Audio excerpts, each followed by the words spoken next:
الحمد لله نحمده ونستعينه ونستغفره ونؤمن به ونتوكل عليه ونعوذ بالله من شرور أنفسنا ومن سيئات أعمالنا من يهده الله فلا مضل له ومن يضلله فلا هادي له وأشهد أن لا إله إلا الله وحده لا شريك له وأشهد أن سيدنا وسندنا وحبيبنا وشفيعنا ومولانا محمدا عبده ورسوله أما بعد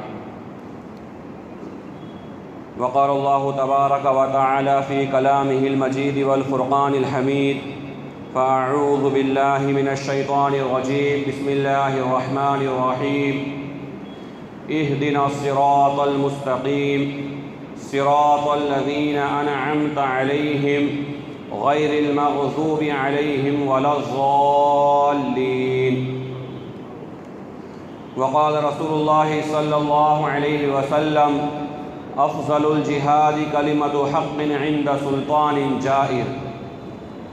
أو كما قال عليه الصلاة والسلام اللهم صل على محمد وعلى آل محمد في أول وأوسط وآخر كلامنا۔ میرے محترم بزرگوں، عزیزوں، دوستوں،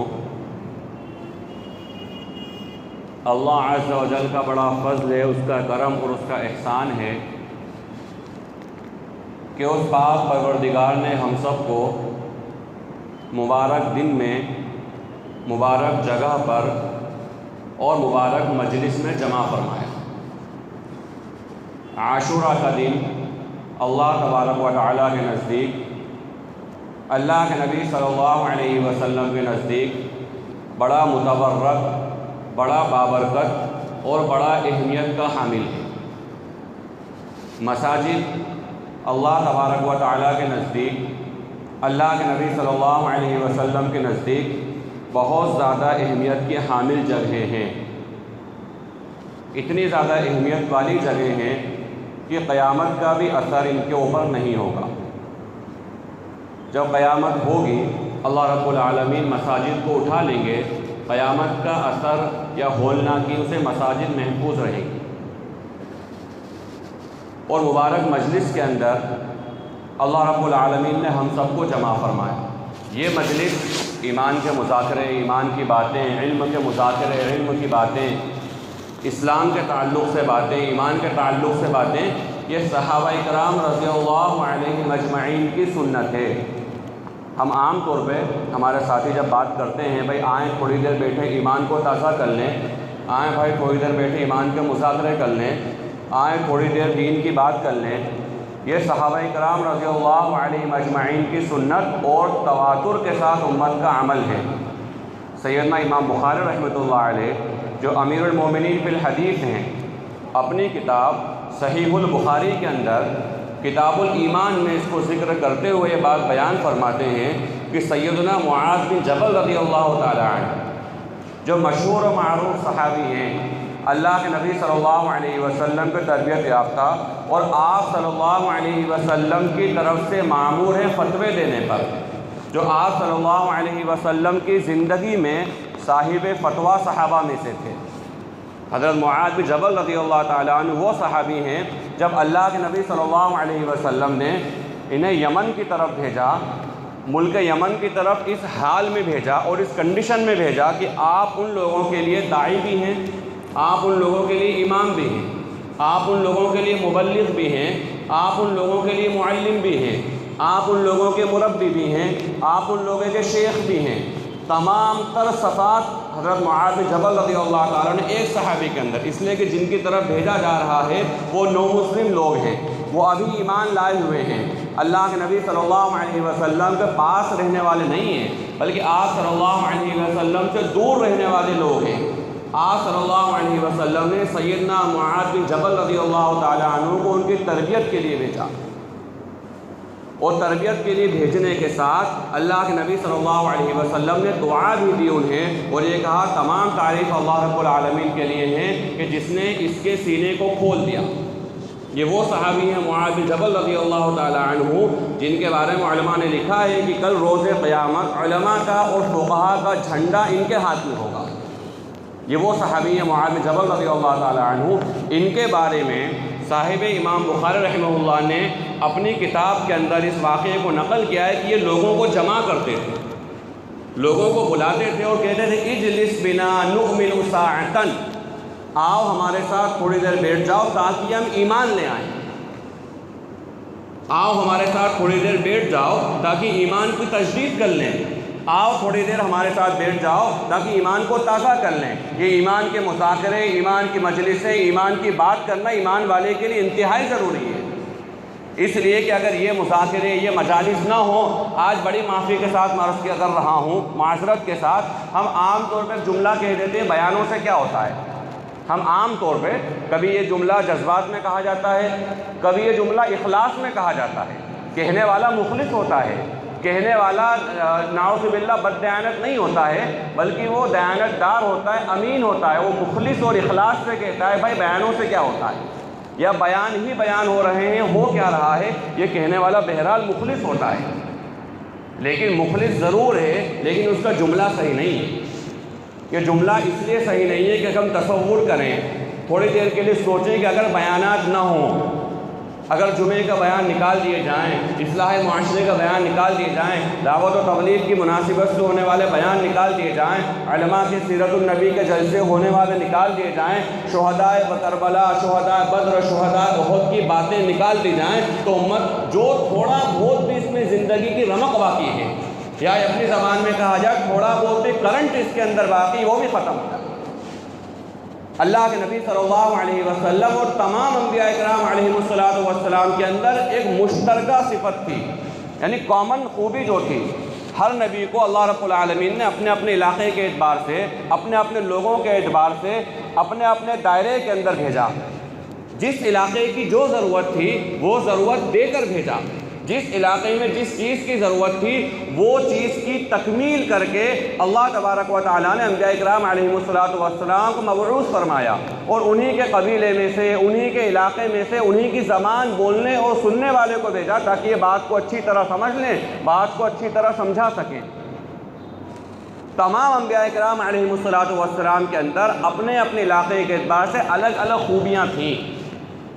الگ الگ چیزیں اللہ رب العالمین نے عطا فرمائی تھی، لیکن ایک خوبی مشترکہ تھی، ایک خوبی کامن تھی، وہ یہ تھی کہ نبی کو اللہ نے بولنے والا بنا کر بھیجا ہے۔ ہر نبی اپنے علاقے کا مقرر ہوا کرتا تھا، ہر نبی اپنے علاقے کا واعظ ہوا کرتا تھا، ہر نبی کو اللہ رب العالمین نے بولنے کی بدرج اتم صلاحیت عطا فرمائی تھی۔ کوئی نبی ایسا نہیں تھا کہ جس کے بارے میں امت یہ کہے بھائی آپ کو تو بولنا بھی نہیں آتا ہے، کوئی نبی اپنے وقت کا ایسا نہیں تھا جس کے بارے میں امت نے شکوہ کرا ہو کہ آپ کو بولنا نہیں آتا ہے۔ سیدنا موسیٰ علیہ السلام کو جب یہ لگا کہ شاید کہ میں اپنی بات فرعون اور اس کے حواریین کو صحیح طرح سے سمجھا نہ سکوں، تو فوراً انہوں نے کہا پروردگار میرے بھائی ہارون کو میرا وزیر کر دے، اس لیے کہ شاید میں اپنی بات نہ سمجھا سکوں صحیح طرح سے، اللہ ہارون کو میرا وزیر کر دے کہ یہ میری بات کو لوگوں کو سمجھا سکے۔ اللہ کے نبی صلی اللہ علیہ وسلم نے اپنی زندگی کے اندر کسی بات سے فخر نہیں کیا، بلکہ فخر کو تو اللہ کے نبی نے منع فرمایا ہے، چاہے خاندانی اعتبار کا فخر ہو، علاقائی اعتبار کا فخر ہو، طاقت و شہرت کا فخر ہو، منع فرمایا اس چیز۔ لیکن اللہ کے نبی صلی اللہ علیہ وسلم نے ایک بات پہ فخر کیا، اور یہ کہ انا افصح العرب، میں عربوں میں سب سے اچھا بولنے والا ہوں۔ ہم یہ بات خوب اچھی طرح سمجھتے ہیں کہ اللہ کے نبی علیہ السلام امی تھے، پڑھنا لکھنا نہیں جانتے تھے، لیکن بولنا بہت اچھا جانتے تھے، بہت اچھا جانتے تھے۔ آج اللہ معاف کرے ہمارا حال یہ ہو گیا ہے کہ ہم بیانات کو بیکار سمجھنے لگے ہیں، ہم بیانات کو ایام گزاری سمجھنے لگے ہیں، اور یہ سمجھتے ہیں تو فضول چیز ہے، ہو رہی ہے، اس سے کوئی فرق نہیں ہے۔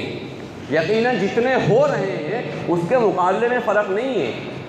جتنے بیانات ہم سن رہے ہیں، جتنے بیانات ہم کر رہے ہیں، اس کے مقابلے میں جو بدلاؤ آنا چاہیے وہ نہیں ہے، لیکن اس سے بھی انکار نہیں کر سکتا کوئی انسان کہ جو ہو رہا ہے کم از کم اللہ کا بڑا فضل ہے کہ کہیں نہ کہیں امت کے اندر اس کی وجہ تحریک پیدا ہے، کہیں نہ کہیں امت کے اندر اس کی وجہ سے جذبہ پیدا ہے، اور اللہ کے رسول صلی اللہ علیہ وسلم کا پاک نام اور ان کی پاک تعلیمات جو ہے امت کے کانوں تک پہنچ رہی ہیں۔ ورنہ یہ ہوگا کہ انسان جب دین کی بات نہ سنے گا، نہ دین کی بات وہ کہے گا، تو دین بھی اس کے لیے اجنبی بن جائے گا۔ اس کو لگے گا بس ٹھیک ہے، دین کچھ رسم و رواج کا نام ہے یا کچھ خاص عبادات کا نام دین ہے، ہم نے اس کے اوپر عمل کر لیا تو بات ختم، اس سے آگے ہمیں کچھ نہیں کرنا ہے۔ تو اللہ کے نبی صلی اللہ علیہ وسلم نے اس بات پہ بطور فخر یہ بات بیان فرمائی کہ ہاں مجھے بولنا آتا ہے، اور مشرکین مکہ نے بھی اللہ کے نبی صلی اللہ علیہ وسلم پر کبھی اعتراض نہیں کیا اس بات کے اوپر کہ آپ کے بولنے کے اندر کوئی کمی ہے، آپ کی فصاحت و بلاغت میں کوئی کمی ہے۔ آپ وقت گویا کہ آپ صلی اللہ علیہ وسلم اس وقت بولنے کے اعتبار سے وقت کے امام تھے۔ اور آج ہمارا حال یہ ہو گیا ہے کہ اگر ہمیں بولنا نہیں آ رہا ہے، یا اگر ہمیں ہماری بات سمجھانا نہیں آ رہی ہے، اگر ہمیں اپنی بات کو منوانا نہیں آ رہی ہے، اگر ہمیں دعوت دینا نہیں آ رہی ہے، اگر بولنا ہمیں نہیں آ رہا ہے، تو معافی کے ساتھ عرض ہے کہ ہمارے پاس پروڈکٹ جو ہے، ہمارے پاس سامان جو ہے، ہمارے پاس جو ذخیرہ ہے اسلام کے شکل میں، وہ مکمل ہے، 100% ہے، ذرہ برابر بھی اس کے اندر کمی نہیں ہے، ذرہ برابر بھی اس کے اندر کوتاہی نہیں ہے، اور ذرہ برابر بھی اس کے اندر غلطی نہیں ہے۔ لیکن بولنا نہ آنے کی وجہ سے ہم ہماری بات کو لوگوں کے سامنے پیش بھی نہیں کر پاتے۔ جو دین کی بات، جو اسلام کی بات، جو حقانیت والی بات، جو خوبیوں والی بات، جو صلاحیتوں والی بات جو پیش کرنا چاہیے وہ ہم پیش نہیں کر رہے ہیں، اور باطل جس کے بعد پروڈکٹ کچھ بھی نہیں ہے،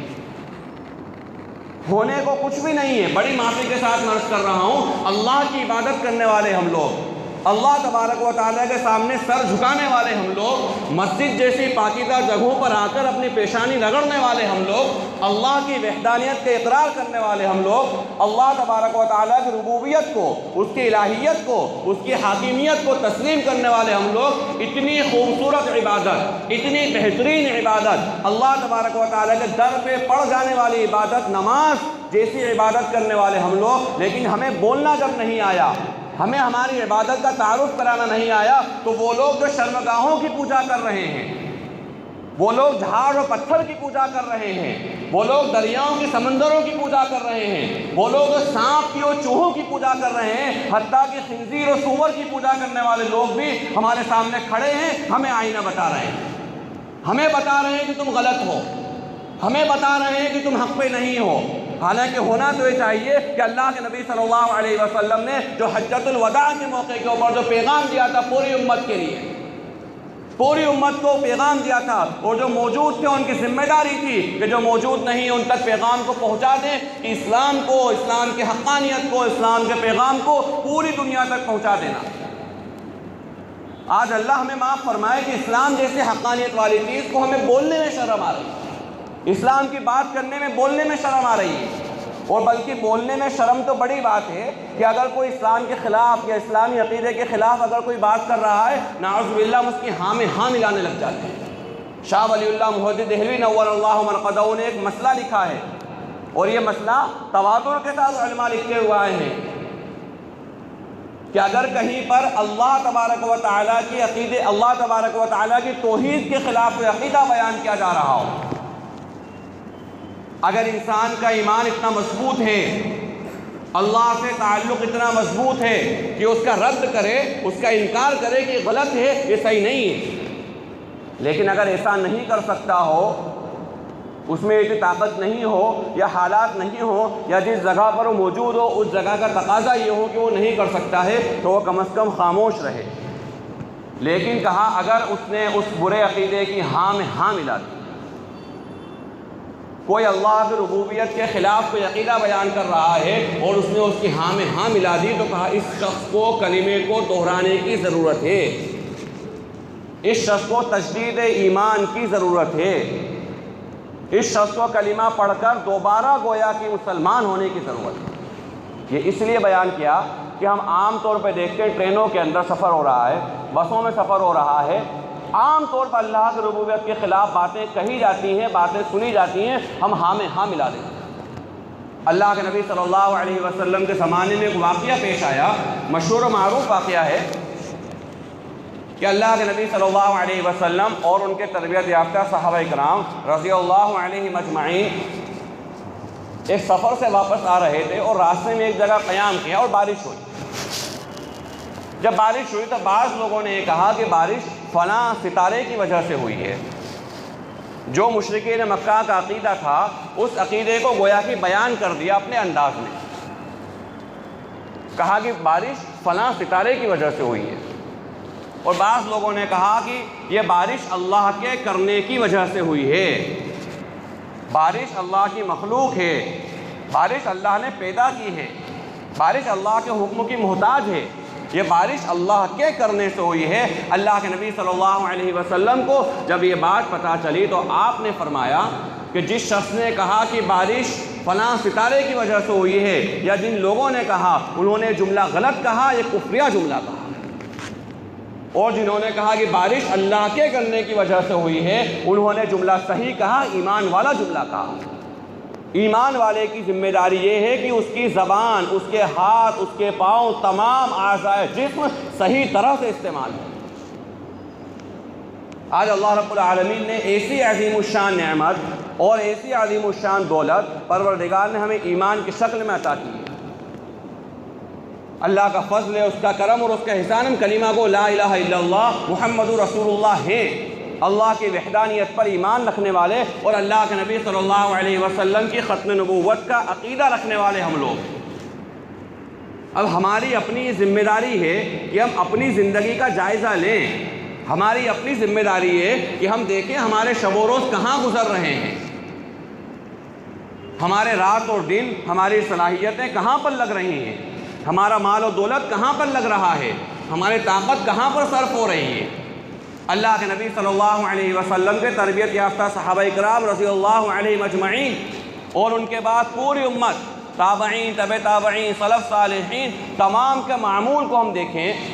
تمام کی زندگیوں کو اٹھا کر ہم دیکھیں تو ان کی زندگیوں کے اندر سب سے زیادہ اہمیت والی چیز اگر کوئی سی تھی تو اللہ کا حکم تھا۔ اللہ کے حکم سے زیادہ اہمیت والی کوئی چیز ان کی زندگیوں میں نہیں تھی۔ اس لیے جب ہم اللہ کے احکامات کی بات کریں، اللہ کی جو اللہ نے باتیں نازل کی ہیں یا اللہ کے نبی صلی اللہ علیہ وسلم نے تعلیمات دی، ہم ان کی بات کریں تو ہم اپنی زندگی کا جائزہ لیں۔ سب سے پہلے میں اپنے آپ سے مخاطب ہوں کہ ہماری زندگیاں کیسی بے روی کی شکار ہیں۔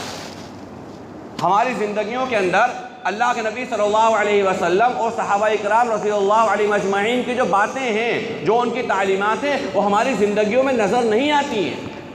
یا جس لیول کی نظر آنا چاہیے، جس درجے کی نظر آنا چاہیے وہ نظر نہیں آتی۔ ہم ابھی جس وقت یا جس دور یا جن دنوں میں زندگی گزار رہے ہیں، سیدنا امام حسین رضی اللہ تعالی عنہ کے تعلق سے ہم باتیں کرتے ہیں، اور یہ باتیں کرنا چاہیے اس لیے کہ ایمان کا حصہ ہے۔ اللہ کے نبی صلی اللہ علیہ وسلم سے محبت، ان کے صحابہ اکرام سے محبت، ان کے ازواج مطہرہ سے محبت، ان کے اہل بیت سے محبت، ان کی نسلوں سے محبت، یہ ایمان کا تقاضا اور ہماری اہم ذمہ داری ہے۔ یہ ہماری ذمہ داری اور ایمانی شعار ہے، ایمانی پہچان ہے کہ اللہ کے نبی صلی اللہ علیہ وسلم سے نسبت رکھنے والے تمام لوگوں سے ہمیں محبت ہے۔ اللہ کے نبی صلی اللہ علیہ وسلم سے نسبت رکھنے والے تمام لوگ جو ہے، تمام کے تمام لوگ ہمارے دلوں کا چین اور ہمارے دلوں کا سرور ہے۔ ان کا ذکر کرنا ہمارے لیے قابل سعادت بات ہے، ان کا ذکر کرنا ہمارے لیے افتخار اور فخر کی بات ہے، ان کا بیان کرنا، ان کا ذکر کرنا ہمارے لیے سعادت اور نیک بختی اور خوش بختی کی بات ہے۔ ان دنوں کے اندر عام طور پہ ایک بات، ایک ماحول بن جاتا ہے، ایک فضا بن جاتی ہے۔ میں معذرت کے ساتھ عرض کر رہا ہوں، بات اگر تلخ لگے تو معافی چاہتا ہوں، اس لیے کہ اللہ رب العالمین نے علماء کو یہ ذمہ داری دی ہے، اللہ کے نبی صلی اللہ علیہ وسلم نے علماء کو ذمہ داری دی ہے کہ وہ جو بات ہے 2 اور 2 4 کی طرح صاف کریں۔ اللہ تبارک و تعالیٰ نے اور اللہ کے نبی صلی اللہ علیہ وسلم نے یہ حکم دیا ہے، اس پہ مامور کیا ہے اہل علم کو، کہ وہ بات جو ہے بالکل صاف اور ستھری کریں۔ اگر بات حق ہو، اگر بات کڑوی ہو، اگر بات کسی کو بری لگتی ہو تو اس کی پرواہ علماء کو نہیں کرنا چاہیے۔ اس لیے کہ ظاہر سی بات ہے کہ بھئی قرآن کریم کی کوئی آیت کسی عالم صاحب نے بیان کرے کہ الا لعنت اللہ علی الکاذبین، کہ جھوٹوں پر اللہ کی لعنت ہے، تو یہ تو قرآن کہہ رہا ہے، وہ عالم صاحب نہیں کہہ رہے ہیں، یہ قرآن کہہ رہا ہے، مقرر نہیں کہہ رہے ہیں، یہ قرآن کہہ رہا، واعظ نہیں کہہ رہے ہیں۔ اب اگر کسی کوئی انسان جھوٹ بولتا ہے تو اس کو غور کرنا چاہیے کہ اللہ مجھ پر لعنت کر رہا ہے، یہ عالم صاحب نہیں کر رہے ہیں، اللہ مجھ کو اپنی رحمت سے دور کر رہا ہے، یہ تو صرف بیان کر رہے ہیں، یہ تو اللہ کا حکم ہے، یہ تو اللہ رب العالمین نے کتاب اللہ کے اندر یہ بات بیان فرمائی ہے۔ اگر کوئی انسان جھوٹ کا خوگر اور جھوٹ کا عادی ہے تو اس کو قرآن کریم کو سامنے رکھنا چاہیے کہ بھائی یہ لعنت تو اللہ مجھ کے اوپر کر رہا ہے، یہ لعنت تو اللہ میرے اوپر کر رہا ہے، اور جس پر اللہ لعنت کرے دنیا کی کوئی طاقت اس کو کامیاب اور کامران نہیں کر سکتی۔ جس پر اللہ لعنت کرے، لعنت اللہ کی رحمت سے دور ہونے کی بد دعا دینا کہ یہ شخص اللہ کی رحمت سے دور ہو جائے۔ تو قرآن کریم کے آئینے میں اگر ہم دیکھیں، اگر کوئی بات ایسی ہے کہ جو ہمارے خلاف ہو رہی ہے تو ہم یہ دیکھیں کہ ہمیں اس کی اصلاح کرنے کی ضرورت ہے، ہماری ذمہ داری ہے کہ ہم اس کی اصلاح کریں، ایسا نہیں کہ بات کا برا مان کے بیٹھ جائیں۔ ایک تابعی گزرے ہیں بڑے مشہور و معروف، انہوں نے سلیمان بن عبد الملک جو خلیفہ ہے مسلمانوں کا، اس سے ایک مکالمہ ذکر کیا ہے مورخین نے، علماء نے ایک بات چیت ذکر کی ہے، بڑی لمبی چوڑی بات چیت ہے۔ لمبی چوڑی بات چیت کا جو آخری ہے، آخری جملہ یا آخری گفتگو کا آخری حصہ، اس کے اندر سلیمان بن عبد الملک نے ان ابو حازم رحمہ اللہ سے پوچھا کہ مجھے یہ بتاؤ کہ ہمارے باپ دادا، ہمارے آبا و اجداد کا کیا بنا، یا اللہ تبارک و تعالیٰ کے یہاں پہ ان کا کیا مقام و مرتبہ تھا۔ جب یہ بات اس نے پوچھی، سلیمان بن عبد الملک نے اپنے باپ دادا، اپنے آبا و اجداد کے تعلق سے جب یہ بات پوچھی تو انہوں نے کہا کہ مجھے تو اس سوال سے دور رکھو، مجھے اس سوال سے دور رکھو، اس لیے کہ جو اس کا جواب ہوگا وہ تم برداشت نہیں کر پاؤ گے۔ بولے مجھے اس سوال سے دور رکھو، لیکن بہرحال اصرار کیا گیا، تو جب اجازت دے دی وہ ٹھیک ہے میں اس کا جواب دیتا ہوں، تو یہ صاف اور ببانگ دہل دو جملوں کے اندر یہ بات بیان فرمائے کہ تمہارے باپ دادا ظالم اور جابر تھے جنہوں نے تلوار کے زور کے اوپر لوگوں پر حکومتیں کری۔ وہ ظالم اور ایک وقت کے بادشاہ کو، جو خلیفہ ہے مسلمانوں کا، جو کچھ بھی کر سکتا ہے، پوری طاقت اس کے پاس ہے، پوری حکومت اس کے پاس ہے، بلکہ پوری دنیا کی حکومت جہاں جہاں مسلمان ہیں، اسلام ہے اور جہاں اسلامی نظام ہے، ان تمام کی باغڈور اس کے پاس میں ہے، پوری فوج اس کے پاس میں ہے، پوری آرمی اس کے پاس میں ہے، لیکن اس کے باوجود دو جملے میں بات کہے کہ تمہارے باپ دادا ظالم اور جابر تھے، لوگوں کے اوپر انہوں نے تلوار کے زور پہ حکومت کری۔ اگر وہ تم کو ان کا حال بتا دیں، اگر بتا دیں کہ اللہ تبارک و تعالیٰ ان کے ساتھ کیا معاملہ کر رہا ہے، تو تمہاری ساری خوش فہمیاں دور ہو جائیں۔ اور یہ بات بیان کرنے کے بعد جب لوگوں نے دیکھا، انہوں نے دیکھا کہ لوگوں کے چہرے کا رنگ بدلنے لگا، لوگوں کے چہرے میں تغیرات آنے لگے، لوگوں کے چہرے بگڑنے لگے، تو انہوں نے کہا بھئی ہم علماء ہیں، اللہ رب العالمین نے ہمیں یہ ذمہ داری دی ہے کہ لوگوں کے سامنے تم حق بات بیان کرو گے اور چھپاؤ گے کچھ نہیں، اور حق اور باطل کو گڈمڈ کر کے بیان بھی نہیں کرو گے، جو بات ہے وہ حق ہے اور بمانگے دہل کہی جائے، چاہے وہ بات کسی کو اچھی لگے یا چاہے بات کسی کو بری لگے۔ تو میں بات عرض کر رہا تھا کہ جب محرم الحرام کا مہینہ آتا ہے اور عاشورہ کے دن قریب آتے ہیں تو امت میں ایک طبقہ پیدا ہو جاتا ہے، جو طبقہ یہ کہتا ہے کہ بھائی محرم کی فضیلت صرف وہ امام حسین سے نہیں ہے۔ ایک طبقہ امام حسین رضی اللہ تعالیٰ عنہ کی شہادت کو ہلکا بتانے کے لیے، امام حسین رضی اللہ تعالیٰ عنہ کی قربانی کو ہلکا بتانے کے لیے اس انداز سے بات کرتا ہے کہ بھائی امام حسین رضی اللہ تعالیٰ عنہ سے صرف اور صرف محرم کی فضیلت نہیں ہے۔ یقیناً یہ بات بالکل حق ہے اور سچ ہے کہ صرف اور صرف امام حسین رضی اللہ تعالیٰ عنہ کی وجہ سے محرم کی فضیلت نہیں ہے، یہ بات بالکل حق ہے اور سچ ہے۔ اس لیے کہ فضیلت کا جو تعلق ہے، فضیلت کا جو معیار ہے، فضیلت کی دلیل ہے، وہ کتاب اللہ اور سنت رسول اللہ ہے۔ اللہ تبارک و تعالیٰ کی کتاب مکمل ہو چکی، اللہ کے نبی صلی اللہ علیہ وسلم دنیا سے تشریف لے جا چکے، اب ہم کسی کی فضیلت کو بیان نہیں کر سکتے۔ کسی انسان کی فضیلت ہونے کے لیے کوئی چیز اللہ کے نبی صلی اللہ علیہ وسلم کی زندگی کے اندر سامنے آئی ہو، اللہ کے نبی صلی اللہ علیہ وسلم کے سامنے اس کا ذکر ہوا ہو تو اس کی فضیلت بیان کری جائے یا اس کی فضیلت موجود ہوگی۔ مثال کے طور پہ امام حسین اور امام حسن رضی اللہ عنہما اجمعین کے تعلق سے اللہ کے نبی صلی اللہ علیہ وسلم کی حدیث ہے، ہما ریحتان، وہ دونوں یعنی حسن اور حسین وہ دونوں میرے پھول ہیں۔ اللہ کے نبی صلی اللہ علیہ وسلم کے سامنے موجود ہیں، اس لیے بیان کیا گیا کہ وہ دونوں میرے پھول ہیں۔ اسی کی طرح اللہ کے نبی صلی اللہ علیہ وسلم نے فرمایا، مشہور و معروف حدیث ہے، ہم خطبے میں بارہا سنتے ہیں کہ الحسن والحسین سیدہ شباب اہل الجنہ، کہ حسن اور حسین جنتی نوجوانوں کے سردار ہیں۔ یہ فضیلت اللہ کے نبی صلی اللہ علیہ وسلم نے سیدنا امام حسین اور سیدنا امام حسن رضی اللہ عنہما کے تعلق سے بیان فرمائی۔ لیکن اس کے بعد جو ہونے والے واقعات ہیں، اب ان واقعات کا تعلق کہیں نہ کہیں ہماری اپنی زندگی سے، ایمان والے کے لیے پیغام کے تعلق سے ضرور ہے۔ جتنی فضیلتیں بیان کی جاتی ہیں محرم الحرام کے تعلق سے کہ بھئی فرعون سے نجات ملی بنی اسرائیل کو، فلاں فضیلت فلاں فضیلت، یہ ساری فضیلتیں اپنی جگہ ہیں، ان میں کوئی دو رائے نہیں، ان میں کوئی شک نہیں کہ فضیلتیں غلط ہیں۔ لیکن امت کا ایک طبقہ، اللہ ہم سب کی حفاظت فرمائے، یہ طبقہ امت میں ایسا پیدا ہو گیا کہ اگر کوئی امام حسین رضی اللہ تعالیٰ عنہ کے تعلق سے کوئی بات کرتا ہے تو امت کے طبقے کو دوسری ساری فضیلتیں یاد آ جاتی ہیں۔ امام حسین رضی اللہ تعالیٰ عنہ کی شہادت جب کربلا کا واقعہ بیان کیا جاتا ہے تو امت کو بدر اور احد یاد آ جاتی ہے۔ یقیناً یاد آنے کی چیز ہے، اس میں کوئی شک نہیں، لیکن کہیں نہ کہیں ہمارے دلوں کے اندر چور ہے، کہیں نہ کہیں ہمارے دلوں کے اندر، ہمارا دل و دماغ کے اندر کہیں نہ کہیں شیطان کے ایسے اثرات اور شیطان کے بیچ پڑ چکے ہیں جو ظالمانہ نظام کے خلاف ہمیں بولنے نہیں دیتے۔ کہیں نہ کہیں ہمارا دل و دماغ کے اندر بات آ چکی ہے کہ سیدنا امام حسین رضی اللہ تعالیٰ عنہ کی قربانیوں کو نعوذ باللہ ہلکے انداز میں بیان کیا جائے،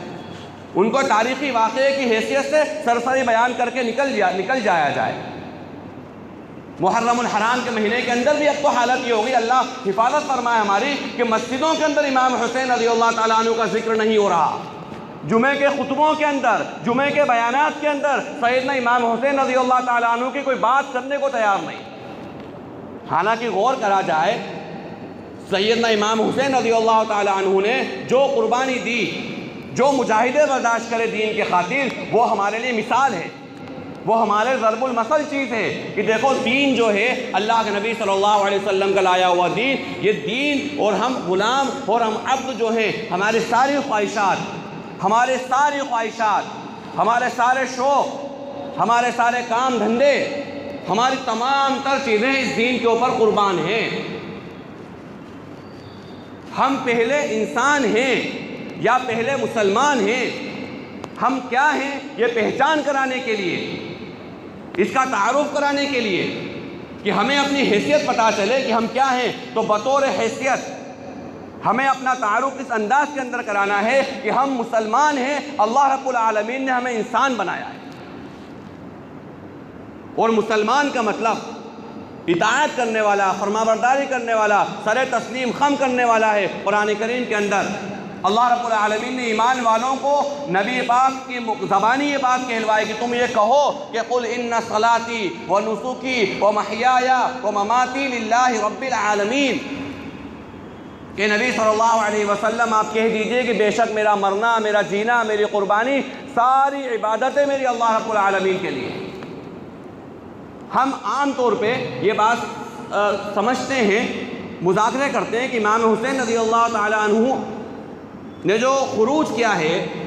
جو آپ نے بات کی ہے، جو آپ نے قربانیاں دی ہیں یزید کے خلاف، یزید سے ہماری کیا دشمنی ہے؟ اگر ہم یہ سوال کریں اپنے آپ سے، اپنے ضمیر سے سوال کریں کہ یزید سے ہماری کیا دشمنی ہے، تو صرف ایک جواب سامنے آتا ہے کہ یزید سے ہماری اس لیے دشمنی ہے کہ اس کے دور حکومت کے اندر سیدنا امام حسین رضی اللہ تعالیٰ عنہ کو شہید کیا گیا، اور یقیناً یہ بات بالکل سچ ہے کہ یہ ہوا ہے۔ لیکن ہم آگے بڑھ کر سوال کریں کہ امام حسین رضی اللہ تعالیٰ عنہ کی یزید سے کیا دشمنی تھی؟ ہم یہ سوال کریں کہ امام حسین رضی اللہ تعالیٰ عنہ کی یزید سے کیا دشمنی تھی، تو اللہ معاف کرے، ہمیں ہمارے معاشرے کے اندر ہمیں ہمارے علاقے کے اندر، ہمیں ہمارے روزمرہ کی اٹھک بیٹھک کے اندر کئی یزید نظر آتے ہیں، کئی یزید نظر آتے ہیں۔ امت کا ایک بڑا طبقہ وہ ہے جو لوگوں کی حق بات سننے تک کو تیار نہیں ہے۔ امت کا ایک بڑا طبقہ وہ ہے جو لوگوں کی حق بات کے اندر روڑے اٹکاتا ہے۔ امت کا ایک بڑا طبقہ وہ ہے جو حق بات کہنے سننے کو پسند نہیں کرتا۔ اللہ کے نبی صلی اللہ علیہ وسلم کی حدیث ہے کہ افضل الجہاد کلمۃ حق عند سلطان جائر، کہ سب سے افضل جہاد، سب سے فضیلت والا جہاد، سب سے زیادہ اہمیت والا جہاد اور اللہ تبارک و تعالیٰ کے نزدیک سب سے پسندیدہ جہاد یہ ہے کہ ظالم بادشاہ کے سامنے حق بات کا کلمہ بلند کرو۔ آج اللہ معاف کرے، امت کا طبقہ تو یہ ہے کہ امام مسجد سے جمعے کے بیانات کے اندر اگر رسم و رواج کے خلاف کوئی بات کہہ دی، شادی بیاہ کی رسم و رواج کے خلاف کوئی بات کہہ دی، امت میں ہونے والی بے دینی کے خلاف کوئی بات کہہ دی، امت کے اندر ہونے والی دھاندلیوں کے خلاف اگر کوئی بات کہہ دی اور امت میں چلنے والی خرافات کے خلاف کوئی بات کہہ دی تو لوگ اس کو سننے تک کو تیار نہیں ہیں۔ اور اگر اثر رسوخ والے لوگ ہیں، ان کا کہیں چلتا پھرتا معاملہ ہے تو وہ امام صاحب کو دے دیتے ہیں کہ آپ اگلے دن سے نماز پڑھانے مت آنا۔ یہ اسی معاشرے کے اندر، ہمارے اسی معاشرے کے اندر یہ بات ہو رہی ہے اور رات اور دن کا معاملہ ہے۔ رات اور دن یہ باتیں سامنے آ رہی ہیں کہ امت کا ایک طبقہ حق سننے تک کو تیار نہیں۔ حق بات کہنا، حق بات کو قبول کرنا تو بہت بڑی بات ہے، اس کو یہ تک تیار نہیں ہے کہ یہ انسان حق بات کیوں کہے۔ ہاں میٹھی میٹھی باتیں کر دی جائیں، نماز روزے کی بات کر دی جائے، زکوٰۃ صدقے کی بات کر دی جائے، حج اور عمرے کی بات کر دی جائے، ایمان والے کا حق دعوت کھانا، ایک دوسرے کو کھلانا، اس کی بات کر دی جائے، سلام کو عام کر لیا جائے، اس کی بات کر دی جائے، جنازے کے اندر شریک ہوا جائے، اس کی بات کر دی جائے۔ جہاں پہ نفس پہ بوجھ پڑتا ہے، جہاں پہ نفس ذلیل ہوتا ہے، جن جگہوں پہ نفس کو جو ہے اب اپنے پاؤں تلے روندتے ہیں، یہ بات نہ امت کرنے کو تیار ہے، نہ یہ بات امت سننے کو تیار ہے۔ اب میرا آپ تمام احباب سے ایک سوال ہے کہ امت کے اندر کون سا ایسا گناہ ہے جو نہیں ہو رہا ہے؟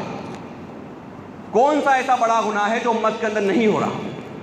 کون سا ایسا جرم ہے جو امت میں نہیں ہو رہا؟ اللہ کے نبی صلی اللہ علیہ وسلم سے پہلے کی جو امتیں گزری ہیں، ایک ایک گناہ کرنے کے اوپر، ایک ایک گناہ کرنے کے اوپر وہ امتوں کو اللہ نے ہلاک و برباد کر دیا۔ حضرت شعیب علیہ السلام کی قوم یا اسی طرح اور قوموں کا ذکر ہے کہ ناپ تول کے اندر کمی کرنا، اس کے اوپر عذاب آیا اللہ کا، اللہ نے صفِ ہستی سے مٹا دیا۔ آج امت ناپ تول میں کمی کرنے کو بزنس سمجھتی ہے، ناپ تول میں کمی کو فیشن سمجھتی ہے، ناپ تول میں کمی کو چالاکی سمجھتی ہے، ناپ تول میں کمی کو سمجھداری سمجھتی ہے، اور ناپ تول میں کمی کا صرف یہ معنی سمجھتی ہے کہ 1 کلو کے کسی نے پیسے دیے ہیں تو 900 گرام اس کو مت دو بلکہ 1000 گرام ہی اس کو دو۔ یہ ناپ تول میں کمی امت نہیں سمجھتی کہ ہم 8 گھنٹے کسی کے یہاں نوکری کر رہے ہیں اور وہ انسان 8 گھنٹے کی مجھے تنخواہ دے رہا ہے، میں 7.5 گھنٹے کر کے نکل رہا ہوں، آدھا گھنٹے کی تنخواہ حرام ہے۔ یہ امت نہیں سمجھ رہی۔ اسی طرح کوئی انسان 8 گھنٹے کی کسی کو تنخواہ دے رہا ہے، زبردستی آدھا گھنٹہ زائد اس کا لے رہا ہے، اور اس کی آدھا گھنٹے زائد کی تنخواہ اگر نہیں دے رہا، پارٹ ٹائم کی تنخواہ اگر نہیں دے رہا تو وہ آدھا گھنٹے کی نوکری لینا اس سے یہ جبر ہے، ظلم ہے، حرام ہے۔ یہ امت نہیں سمجھ رہی۔ اور بڑی معافی کے ساتھ مرض کر رہا ہوں، شریعت و سنت کے پابند لوگ، دین کو سمجھنے والے لوگ، علماء کی جوتیاں سیدھی کرنے والے لوگ بھی اس بات کو نہیں سمجھ رہے۔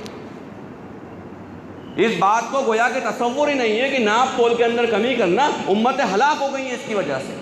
امتیں برباد ہو گئی ہیں۔ آخر اس وقت امت پہ کون سا عذاب اور کون سی ذلت کا ہم انتظار کر رہے ہیں؟ کون سی ذلت کا انتظار کر رہے ہیں؟ جس جگہ کے اوپر مسلمانوں نے حکومتیں کریں، جن جگہوں پر مسلمانوں نے عظیم الشان سلطنتیں قائم کریں، عظیم سامراجیہ مسلمانوں کے جہاں پر ہوئے ہیں، وہاں پہ کتوں اور بلیوں کی طرح مارا جا رہا، سڑکوں کے اوپر ذلیل کیا جا رہا، بسوں میں، ٹرینوں میں، گھروں میں عبادتیں کرنے پہ ذلیل کیا جا رہا، اللہ کے سامنے سر جھکانے پہ ذلیل کیا جا رہا۔ آخر اس کے بعد ہم کون سا عذاب کا انتظار کر رہے ہیں؟ اللہ کا عذاب کی شکل صرف آسمان سے پتھر برسنا یا چہروں کا مست ہو جانا ہی نہیں ہوتی ہے۔ اللہ کے عذاب کی کئی ساری شکلیں ہوتی ہیں، ان میں سب سے بڑی شکل یہ ہے کہ اللہ نے ہماری ہوا اکھاڑ دی۔ سب سے بڑی شکل یہ ہوتی ہے کہ اللہ نے ایمان والے کا روح، ایمان والے کا دبدبہ تھا، اللہ نے اس کو ختم کر دیا۔ آج بیت اللہ کے اندر کعبے کا پردہ پکڑ پکڑ کے کتنے اللہ والے، یعنی جو ان کی الہیت کے اندر کوئی شک نہیں، ان کی ولایت میں کوئی شک نہیں، وہ اللہ کے مقرب بندے، اللہ کے ولی کامل ہیں، ان کی ولایت میں کوئی شک نہیں۔ یہ ایسے ایسے لوگ جن کے بارے میں اللہ کے نبی علیہ السلام نے بیان فرمایا کہ بعض اللہ کے برگزیدہ بندے ایسے ہوتے ہیں کہ جب وہ اللہ سے کوئی مانگتے ہیں، کوئی بات اللہ سے منوانا چاہتے ہیں، تو اللہ تبارک و تعالیٰ ان کے ہاتھ اٹھانے، جو ہاتھ انہوں نے اٹھائے ہوئے ہیں، ان کے ہاتھ نیچے آنے سے پہلے اللہ ان کی مراد کو پوری کر دیتا ہے۔ یہ مستجاب الدعوات لوگ ہیں جو اللہ سے جو مانگتے ہیں اللہ دے دیتا ہے۔ فرمایا کہ اللہ کو عار اور شرمندگی محسوس ہوتی ہے کہ اس بندے کے ہاتھ کو کیا لوٹایا جائے۔ ایسے اللہ کے ولی، ایسے اللہ کے برگزیدہ بندے جو مستجاب الدعوات ہوتے ہیں کہ وہ جو مانگ رہے ہیں اللہ سے، اللہ تبارک و تعالیٰ وہ دے دیتا ہے انہیں۔ ایسے اللہ والے، ایسے لوگ جو اللہ کے سامنے مانگ رہے ہیں لیکن امت کے حق میں جب مانگ رہے ہیں اللہ قبول نہیں کر رہا۔ ان کی انفرادی زندگی کے تعلق سے پروردگار نے جو مانگ رہا اللہ دے رہا ہے، لیکن یہ امت کا مسئلہ آ رہا ہے اللہ قبول نہیں کر رہا۔ بیت اللہ کا پردہ پکڑ پکڑ کے وہ دعائیں ہو رہی ہیں، امام کعبہ رو رو کر امت کی سربلندی کے لیے دعائیں کر رہے ہیں، حج اور عمرے کے لاکھوں کے مجمع میں دعائیں ہو رہی ہیں، بڑے بڑے اجتماعات میں لاکھوں کے مجمع میں دعائیں ہو رہی ہیں، اثر نہیں آ رہا۔ اس کا مطلب یہ نہیں ہے کہ دعائیں ہی نہ کری جائیں، دعا تو مخ العبادہ ہے، دعا تو عبادت کا مقصد ہے۔ دعا پہ تو اللہ رب العالمین نے بڑی فضیلتیں بیان فرمائی ہیں کہ دعا مانگو میرے بندو، میں تمہاری دعائیں قبول کروں گا۔ اللہ تبارک و تعالیٰ ناپسند کرتا ہے اس بندے کو جو اللہ سے دعا نہ مانگے۔ اس لیے قاری صدیق صاحب بانوی رحمۃ اللہ علیہ کا ملفوظ ہے کہ اپنی عبادتوں کے اندر ایک عبادت دعا کا بھی اضافہ کرو۔ یعنی ہم نے ظہر کی نماز پڑھی، عصر پڑھی، مغرب پڑھی، ہو تو یہ کہ فرض نماز کے بعد چاہے چھوٹی دعا مانگ لیں، لیکن نہیں تو کم از کم رات میں سونے سے پہلے ایک مرتبہ اللہ کے سامنے گریہ وزاری کرو کہ پروردگار یہ مسائل ہیں، پروردگار یہ مسائل ہیں، اے اللہ ہمیں اس سے نجات دے۔ تو دعا کی فضیلت، دعا کی اہمیت تو بالکل اپنی جگہ ہے، لیکن امت کے حق میں وہ دعائیں قبول نہیں ہو رہی۔ اللہ کے نبی صلی اللہ علیہ وسلم نے بیان فرمایا، جس کا خلاصہ اور مفہوم ہے کہ میرا بندہ مجھ سے دعائیں مانگتا ہے اور وہ میرے سامنے ہاتھ اٹھاتا ہے، یا اللہ یا اللہ یا اللہ کہتا ہے، لیکن میں اس کے دعا کیسے قبول کر لوں کہ اس کا کھانا بھی حرام، اس کا پینا بھی حرام، اس کا لباس بھی حرام، حرام پرورش، حرام روزی، اور حرام روزی اور حرام پرورش کے ذریعے نشو و نما ہونے والا 6 فٹ کا انسان جب اللہ سے دعا مانگ رہا ہے، اللہ فرمائے میں کیسے قبول کروں اس کی دعا، اس کی روزی بھی حرام ہے، عبادتیں قبول نہیں ہوتی، حرام کے لقمے سے فرائض قبول نہیں ہوتے، تو دعائیں کہاں سے قبول ہو جائیں گے؟ ذرا ہم غور کریں کہ ہم کتنے جس معاشرے کے اندر زندگی گزار رہے ہیں، باطل نے گناہوں کو بڑا عام کر دیا ہے، بڑا عام کر دیا ہے۔ اور باطل، حضرت مولانا علی میاں صاحب رحمۃ اللہ علیہ کا ملفوظ ہے کہ بھائی ہم صرف باطل کا رونا نہ روتے رہیں، اس لیے کہ یہ دنیا ہے، اس دنیا کے اندر ہر شخص اپنی دکان لگائے گا، یہ دنیا ایک بازار ہے، ہر شخص اپنی دکان لگائے گا،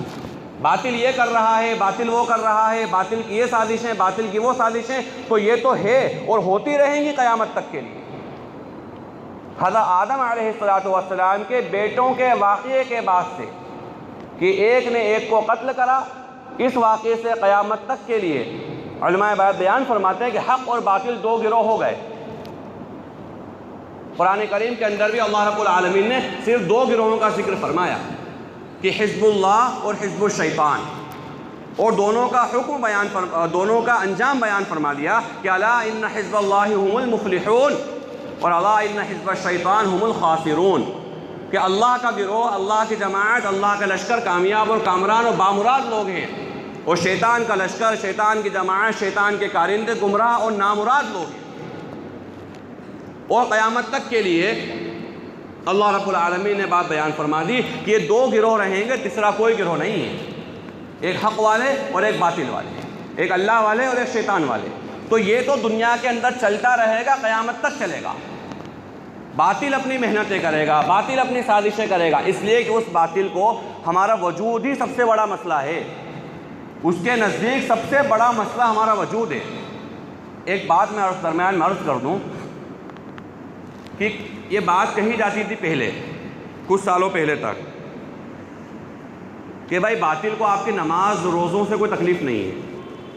اور یہ بات بڑی معافی کے ساتھ عرض کر رہا ہوں کہ جذبات میں آ کے شاید ہم نے بھی کبھی کہہ دی ہو، کیونکہ یہ ایک ایسی جذباتی بات ہے کہ لوگ کہتے ہیں کہ ہاں شاید یہ بات حق ہے، حالانکہ اس کا تعلق حق سے نہیں ہے. وہ بات یہ ہے کہ لوگ یہ کہتے ہیں کہ جب باطل کو آپ کے نماز روزے سے کوئی تکلیف نہیں ہے.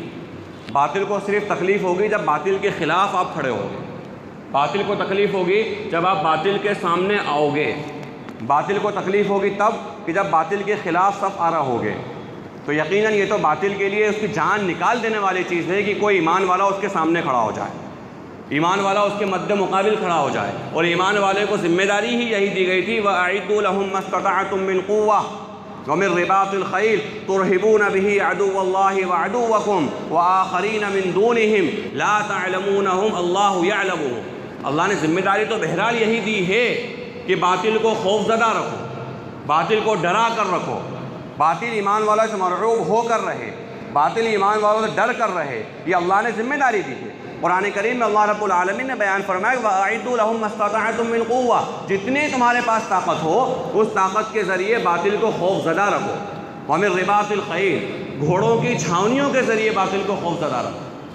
گھوڑوں کی چھاؤنیاں، گھوڑا جہاد کے لیے، گھوڑا جنگ کے لیے، گھوڑا باطل سے ٹکراؤ کے لیے زبردست آلہ ہے. اس کے ذریعے باطل کو خوف زدہ رکھو. اور صرف یہ تمہارا ہی دشمن نہیں بلکہ اللہ کا بھی دشمن ہے. تُرْهِبُونَ بِهِ عَدُوَّ اللَّهِ وَعَدُوَّكُمْ، یہ اللہ کا بھی دشمن ہے، تمہارا بھی دشمن ہے. اور ایسے ایسے دشمن ہیں جن کو ابھی تم جانتے بھی نہیں ہو لیکن اللہ ان کو جانتا ہے. تو باطل کو خوف زدہ رکھنا، باطل کو مرعوب رکھنا، باطل کو ڈرا کر رکھنا، یہ تو ایمان والے کی ذمہ داری ہے. شاید ہم اس سنت کے اندر یا اس ذمہ داری کے اندر کمی کوتاہی کرنے لگے تو شاید اللہ نے عذاب اور ذلتیں مسلط کر دی. تو یہ بات تو بالکل حق اور سچ ہے کہ باطل کو خوف زدہ رکھنا ایمان والے کی ذمہ داری ہے. لیکن جو جملہ کہا جاتا تھا کہ باطل کو آپ کے نماز روزے سے کوئی تکلیف نہیں ہے، یہ بات نماز اور روزے کو ہلکا کرنے کے لیے کہی جاتی ہے. اس لیے کہ ہم اچھی طرح دیکھ رہے ہیں، ہماری سر کی آنکھوں سے ہم دیکھ رہے ہیں باطل کو ہماری نماز سے بھی تکلیف ہے. بند کمروں کے اندر اگر 4 لوگ مل کر اگر نماز پڑھ رہے ہیں، بند کمرے کے اندر اپنے گھر کے اندر جو اس کا خود کا گھر ہے، اس گھر کے اندر بھی اگر 4 لوگ اجتماعی طور پہ نماز پڑھ رہے ہیں تو شیاطین قسم کے لوگ ویڈیو بنا کے وائرل کر رہے ہیں اور اس کے ذریعے ایمان والوں کو پریشان کر رہے ہیں. تو باطل کو نماز روزوں سے بھی تکلیف ہے. اس لیے کوئی سی بھی عبادت شاہ ابرار الحق صاحب رحمۃ اللہ علیہ کا ملفوظ بیان فرماتے ہیں کہ دیکھو، کسی عبادت کو بیان کرنے کے لیے کسی دوسری عبادت کو ہلکا بنا کے پیش مت کرنا. یعنی اگر ہم نماز کی فضیلت بیان کر رہے ہیں تو روزے کو ہلکا بنا کے پیش مت کرنا. اگر ہم جہاد کی فضیلت بیان کر رہے ہیں تو دعا کو ہلکا بنا کے پیش مت کرنا. اس لیے کہ ساری کے ساری چیزیں اللہ رب العالمین کی طرف سے اتاری ہوئی ہیں. یہ تمام کے تمام چیزیں منزل من اللہ ہیں. پروردگار نے ان تمام چیزوں کو اتارا ہے. ہم کسی کو کم کسی کو زیادہ نہیں کر سکتے. ہاں اتنا ضرور کہہ سکتے ہیں کہ بھائی اس وقت کس چیز کی سب سے زیادہ ضرورت ہے. تو اللہ تبارک و تعالیٰ بات بیان فرماتے ہیں کہ میں میرے بندے کی دعا کو کس طرح قبول کروں، حالانکہ اس کا کھانا بھی حرام، اس کا پینا بھی حرام، اس کا لباس بھی حرام. جس طرح باطل کی محنتیں ہوئی ہیں اور باطل نے اپنی دکان جس طرح لگائی ہے اس دنیا کے بازار کے اندر، ہمارے لیے گناہ کرنا بڑا آسان ہو گیا. پہلے تو یہ ہوتا گناہ مشکل ہوتا تھا،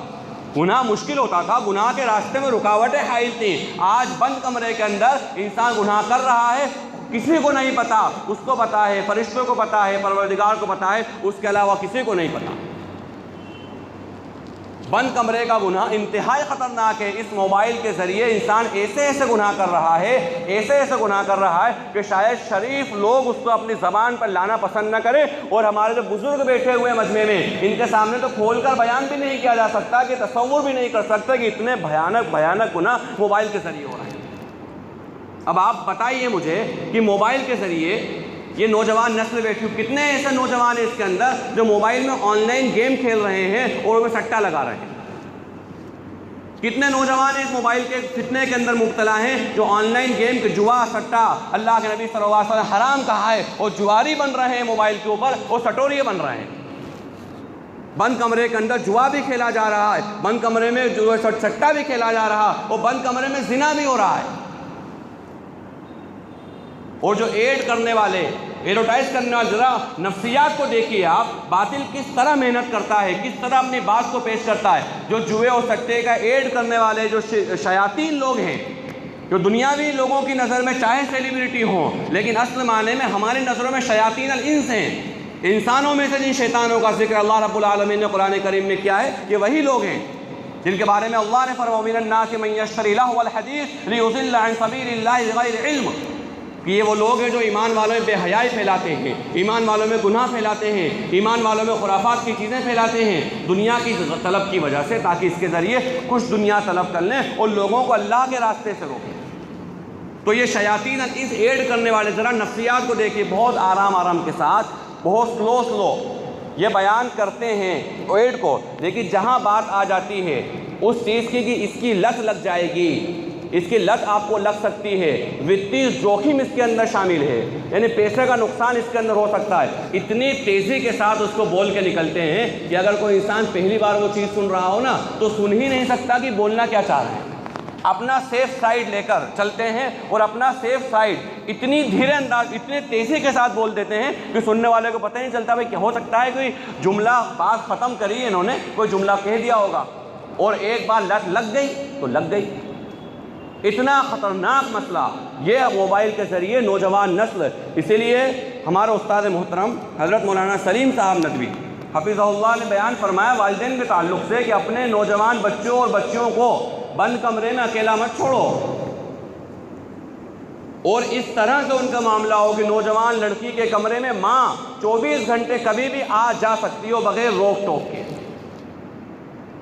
اور نوجوان لڑکے جو غیر شادی شدہ ہے، اکیلا رہتا ہے، اس کے کمرے کے اندر باپ 24 گھنٹے میں کبھی بھی آ جا سکتا ہو، کوئی روک ٹوک نہیں ہے۔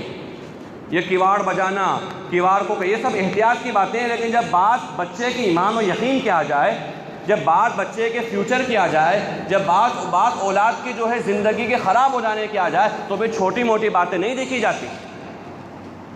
آج بزرگوں سے میں بات عرض کر رہا ہوں کہ ہماری نوجوان نسل اس موبائل کے ذریعے اللہ حفاظت فرمائے آنے والے وقتوں میں شادی کا لائق بھی نہیں بچے گی۔ آج جو دارالقضاؤں میں جا کے دیکھیں، معلومات کریں، چاہے چھوٹی بڑی دارالقضاؤں میں جا کے معلومات کریں، خلا کے کئی سارے کیس ہیں، خلا کے کئی کیس ہیں۔ لڑکیاں بول رہی ہیں ہمیں اس کے ساتھ نہیں رہنا، ہمیں اس لڑکے کے ساتھ نہیں رہنا، شرم و حیا میں کوئی 2 4 5 وجہ بتا دی، یہ وجہ شاید یہ وجہ ہے، لیکن چونکہ دارالقضاء میں جو قاضی شریعت بیٹا ہے وہ تو ساری بات پوچھے گا آخر وجہ کیا، خلا کیوں چاہیے، کیونکہ بلا وجہ تو شریعت ناجائز اور ناپسندیدہ عمل ہے کہ میاں بیوی میں تفریق ہو جائے۔ طلاق اللہ تبارک و تعالیٰ کے نزدیک اتنی ناپسندیدہ چیز ہے، اتنی ناپسندیدہ چیز ہے، فرمایا کہ اللہ تبارک و تعالیٰ کا عرش ہل جاتا ہے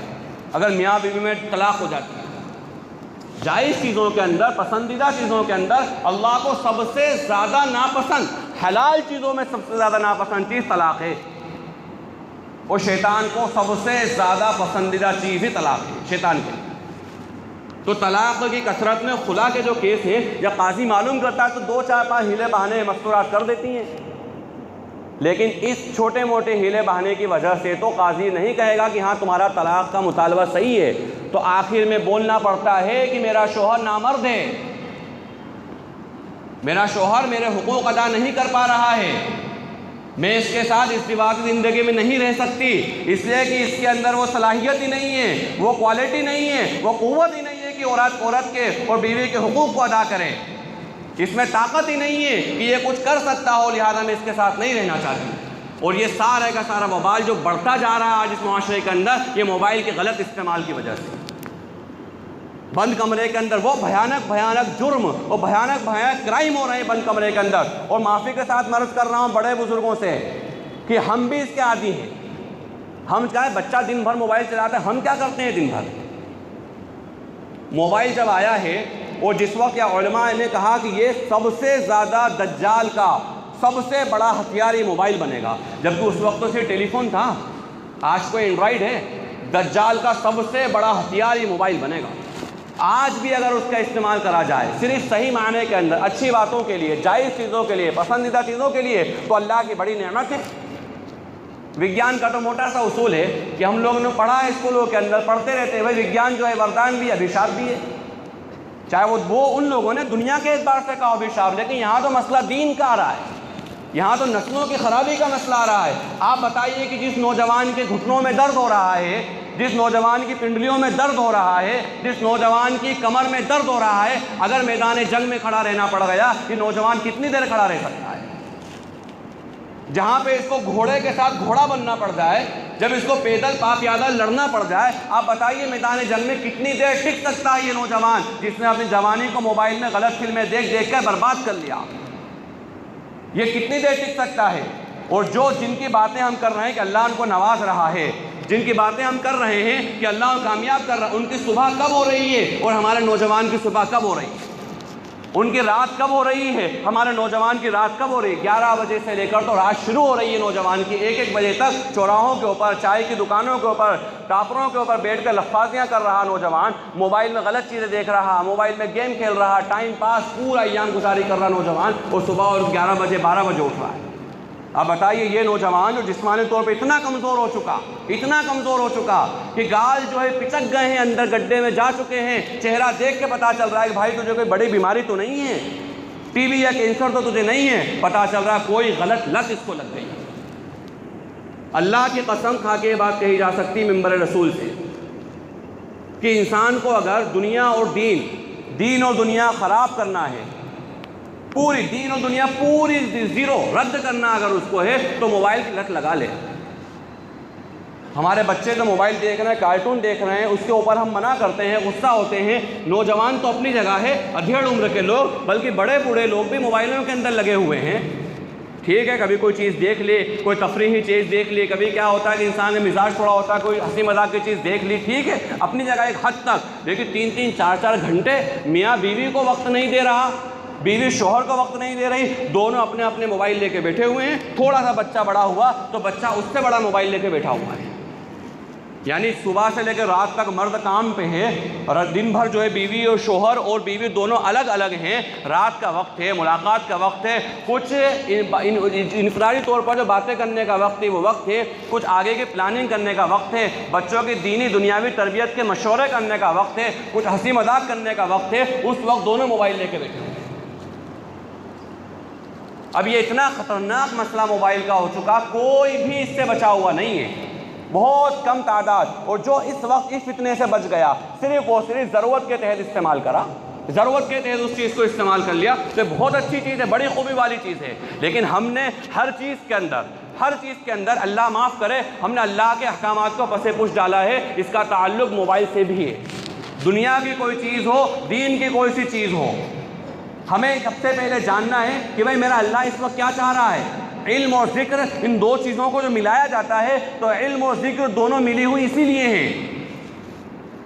علم اور ذکر کو اسی لیے ملایا گیا کہ علم اگر آ گیا اور ذکر نہیں آیا تو یہ انسان کسی کام کا نہیں ہے۔ علامہ جوزی رحمہ اللہ نے تو ایک بڑی خطرناک بات لکھی اور بیان کری، بڑی خطرناک بات، اللہ ہم سب کی حفاظت فرمائے، اور اللہ حفاظت فرمائے کہ ہم اس زمرے کے اندر نہ ہوں۔ انہوں نے فرمایا کہ اس انسان کو علم ہے اور اس علم کے باوجود اس کے اوپر عمل نہیں ہے تو وہ انسان خنزیر سے بھی زیادہ بدتر ہے، اور اس لیے بیان فرمایا، وجہ یہ بیان فرمائی کہ اس لیے کہ خنزیر جو ہوتا ہے وہ بہرحال علاقے کی گندگی کو تو صاف کر دیتا ہے، یہ انسان جس کو علم تو ہے لیکن اس کے پاس عمل نہیں ہے، یہ امت کے لیے کوئی فائدہ مند نہیں ہے۔ خنزیر فائدہ مند ہے لیکن یہ امت کے لیے فائدہ مند نہیں ہے۔ اتنی خطرناک بات بیان فرمائے کہ یہ شخص امت کے لیے فائدہ مند نہیں ہے۔ تو جب علم اگر ہے تو علم کے ساتھ ذکر کو جوڑا ہی اس کے لیے گیا ہے، علم و ذکر کو ساتھ بیان ہی اس لیے کیا جاتا ہے کہ علم سے چاہا جا رہا ہے کہ میرا پروردگار اس وقت کیا چاہ رہا ہے، میرا اللہ اس وقت کیا چاہ رہا ہے، میرا اللہ کا مطالبہ اس وقت کیا ہے، اور اس بات کو جان لینا یہ علم ہے، اور اس کے اوپر عمل کر لینا یہ ذکر ہے۔ چاہے دنیاوی معاملات ہوں، دینی معاملات ہوں، ہم عام طور پہ سمجھتے ہیں کہ بھی نماز پڑھنے کا مسئلہ تو ہم علماء سے معلوم کریں، روزے کا مسئلہ علماء سے معلوم کریں، حج پہ جا رہے ہیں علماء سے مسئلہ معلوم کریں، رمضان المبارک آئیے زکوٰۃ کے مسئلے علماء سے معلوم کریں،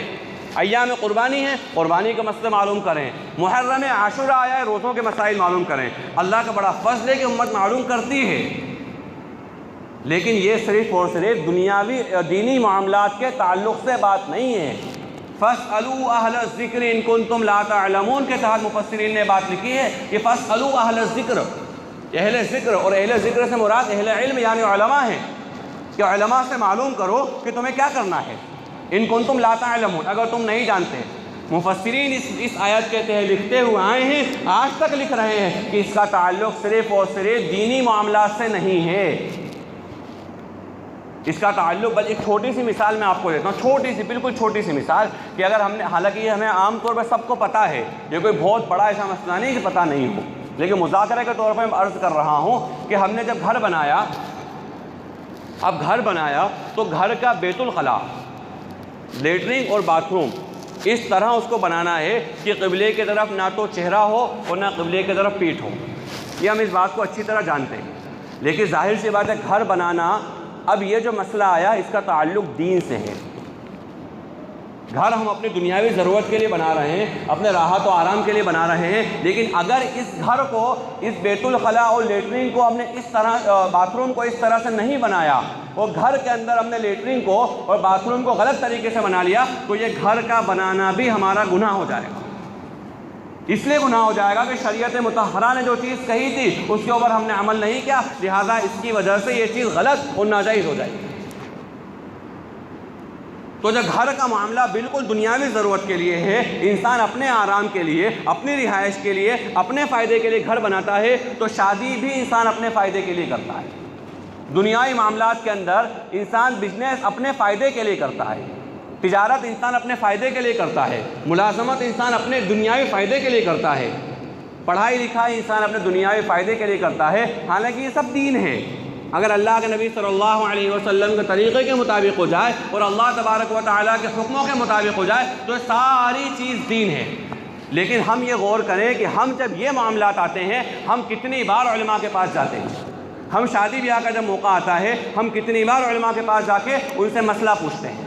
ہمارے گھر میں موت میت ہو جاتی ہے، ہم کتنی بار علماء کے پاس جا کے مسئلہ پوچھتے ہیں۔ آج اللہ ہماری حفاظت فرمائے، شادی بیاہ کی رسمیں ایسی رسمیں معاشرے میں ہو رہی ہیں، ایسی رسمیں معاشرے میں ہو رہی ہیں کہ غیر مسلم بھی شرما جائے۔ اب تو حالت یہ ہو گئی کہ نکاح جو تھا مسجد میں ہونا چاہیے تھا، سب سے زیادہ پسندیدہ جگہیں اللہ کے نزدیک مساجد ہیں۔ اللہ تبارک و تعالیٰ نے امت کو مسجدوں سے جوڑنے کا حکم دیا، صحابہ اکرام رضی اللہ علیہ مجمعین امت اور مسجد سے جڑے ہوئے تھے۔ اللہ کے نبی صلی اللہ علیہ وسلم کے تربیت یافتہ صحابہ فرماتے ہیں کہ ہمارے میں جب بھی کوئی حال آ جاتا، اگر ہوا تیز چلنے لگ جاتی، مسجدوں کی جانب دوڑ جایا کرتے تھے۔ کوئی بھی حال آ جائے، کوئی پریشانی آ جائے، امت کو اللہ تبارک و تعالیٰ نے مسجد ایک ہیڈ کوارٹر کی حیثیت سے دیا ہے، مسجد ایک پلیٹ فارم ہے۔ مسجد صرف اور صرف نماز پڑھنے کے لیے نہیں ہے، نماز تو بڑی اہم عبادت ہے، لیکن اس کے ساتھ ساتھ مساجد جو ہے ذکر و اذکار کے حلقوں کے لیے، علماء کی صحبت میں بیٹھنے کے لیے، دینی دنیاوی مشورہ کرنے کے لیے، دینی دنیاوی تربیت کی باتیں کرنے کے لیے مساجد ہے۔ مسجد اللہ کا گھر ہے، اور اللہ تبارک و تعالیٰ کے نزدیک دنیا کے اندر سب سے زیادہ پسندیدہ جگہ مساجد ہیں، اور سب سے زیادہ بدترین جگہیں، سب سے زیادہ بری جگہ بازار ہیں۔ یہ اللہ کے نبی کی حدیث ہے، کوئی نئی بات نہیں ہے۔ ہم نے سب سے پہلا کام تو یہ کرا، اس نکاح کو مسجد سے اٹھا کر میرج ہال میں لے کے چلے گئے۔ سب سے پہلے نکاح میں خرابی یہاں سے پیدا ہوئی کہ وہ نکاح جو مسجد میں ہونا تھا، منبر رسول صلی اللہ علیہ وسلم کے پاس ہونا تھا، جس جگہ پر وہ نکاح ہونا تھا، اس نکاح کو مسجد سے اٹھایا اور اٹھا کے میرج ہال میں لے کے چلے گئے۔ سب سے پہلی غلطی، میں بڑی معذرت کے ساتھ عرض کر رہا ہوں کہ ہم اپنی اصلاح کا مزاج پیدا کریں۔ سب سے پہلے کہنے والا اپنے آپ سے مخاطب ہے کہ ہم اصلاح کا مزاج پیدا کریں۔ ہمارا مزاج تعمیری ہونا چاہیے، تخریبی نہیں ہونا چاہیے، یعنی اصلاح کی فکر ہونا چاہیے، تعمیر کی فکر ہونا چاہیے۔ اگر کوئی غلط چیز چل پڑی ہے، اگر کوئی مارکیٹ میں غلط کام چل پڑا ہے، تو یہ نہیں کہ ہاں تو چلا آ رہا ہے چلنے دو، بلکہ اس کی اصلاح کی فکر ہونا چاہیے۔ اللہ کے نبی صلی اللہ علیہ وسلم کی حدیث ہے کہ من احیا سنتی عند فساد امتی، جس شخص نے میری امت میں فساد کے وقت، بگاڑ کے وقت میری ایک سنت کو زندہ کیا، اللہ تبارک و تعالیٰ اس کو 100 شہیدوں کا ثواب عطا فرمائے گا۔ اور مسجد سے نکاح نہیں ہونا یا مسجد میں نکاح نہیں ہونا، یہ امت مکمل طور پر تو الحمدللہ نہیں چھوڑا ہے امت نے، لیکن ایک بڑا طبقہ یہ ہو گیا ہے جو مسجد سے نکاح نہیں کر رہا ہے۔ نکاح جو ہے میرج ہال میں چلے گیا، شادی ہال میں چلے گیا اور خوبصورت علاقوں کے اندر نکاح چلے گیا، مسجد سے نکاح دور ہوا، خیر و برکت کی جو پہلی سیڑھی ہے، جہاں سے اللہ تبارک و تعالیٰ نے خیر و برکت کے وعدے رکھے ہیں، جس جگہ سے چیز اللہ رب العالمین نے امت کے اندر، آنے والی نسلوں کے اندر محبت کے، اخوت کے وعدے رکھے ہیں، نسلوں کی حفاظت کی ذمہ داری رکھی، وہ پہلی سیڑھی سے ہم اتر گئے، اور جب ایک بار اترے تو اترتے چلے گئے، حتیٰ کہ ہماری شادیاں بس نام کے نکاح تک بچ گئیں، اس کے بعد کہیں نظر نہیں آ رہا کہ یہ مسلمانوں کی شادی ہے۔ نکاح مسجد سے ہم نے دور کرا، میرج ہال میں گئے، پہلے تو انتظام یہ ہوتا تھا، میں بات بتا رہا ہوں، اپنی دیکھی ہوئی باتیں ہیں، یعنی ہمارے بچپنے سے لے کے اب تک جو بگاڑ ہوتا چلا گیا بتدریج، یہ کوئی 100-200 سال پرانی بات نہیں ہے، آپ لوگ ہم خوب اچھی طرح جانیں، ابھی کی باتیں 15-20 سال پرانی باتیں شروع ہوئی ہیں۔ اس کے بعد یہ نکاح مسجد سے گیا میرج ہال میں، پہلے انتظام یہ ہوتا تھا کہ مردوں میں نکاح ہوا کرتا تھا، مردوں میں نکاح ہوتا تھا، مردوں کی مجلس ہوتی تھی، پردے کا اہتمام ہوتا تھا، نکاح جیسی مقدس مجلس ہے، پردے کا اہتمام اس کے اندر ہوتا تھا، اس لیے کہ جب دین ہے وہ نکاح اصل میں ہمارے لیے دین ہے، اور بے دینی کے راستے سے دین نہیں آ سکتا، نکاح ہمارے دین ہے۔ اللہ کے نبی صلی اللہ علیہ وسلم نے یہاں تک بیان فرمایا کہ فمن رغب عن سنتی فلیس منی، جس نے نکاح نہیں کیا وہ مجھ میں سے نہیں ہے، اس کا تعلق مجھ سے نہیں ہے۔ علماء نے اس حدیث کی شرح میں لکھی ہے یہ بات کہ لفظ سنت جو ہے نا، یہ من رغب عن سنتی، جس نے میری سنت سے اعراض کیا، یا فمن نکاح من سنتی، تو یہاں پر سنت لفظ جو آیا ہے یہ لغوی معنی کے اندر، طریقے کے معنی کے اندر آیا ہے، یہ سنت اس معنی میں نہیں آیا ہے کہ جو فرض نماز کے بعد سنت غیر مؤکدہ ہے کہ کرو تو کرو ورنہ مت کرو، یہ اس معنی میں نہیں ہے۔ یہاں پہ لفظ سنت، اللہ کے نبی صلی اللہ علیہ وسلم فرمائے کہ میرا طریقہ ہے، یعنی میں بھی نکاح کرتا ہوں، لیکن حکم یہاں پر نکاح کا یہ ہے کہ نکاح واجب ہے، عام انسان کے لیے نکاح کرنا واجب ہے، اس لیے اگر اللہ نے کسی کو طاقت دی ہے، جسمانی اعتبار سے مضبوط ہے، بیوی کا حق ادا کر سکتا ہو، اور مال کا کوئی بہت بڑا مسئلہ نہیں ہے، اتنا مال ہے کہ وہ بیوی کو جو ہے نان نفقہ جو اس پہ لازم ہو رہا ہے وہ ادا کر سکتا ہو، کم سے کم مہر جو ہے وہ ادا کر سکتا ہو، تو اس پر نکاح کرنا واجب ہے، نکاح کرنا عام سنت نہیں ہے۔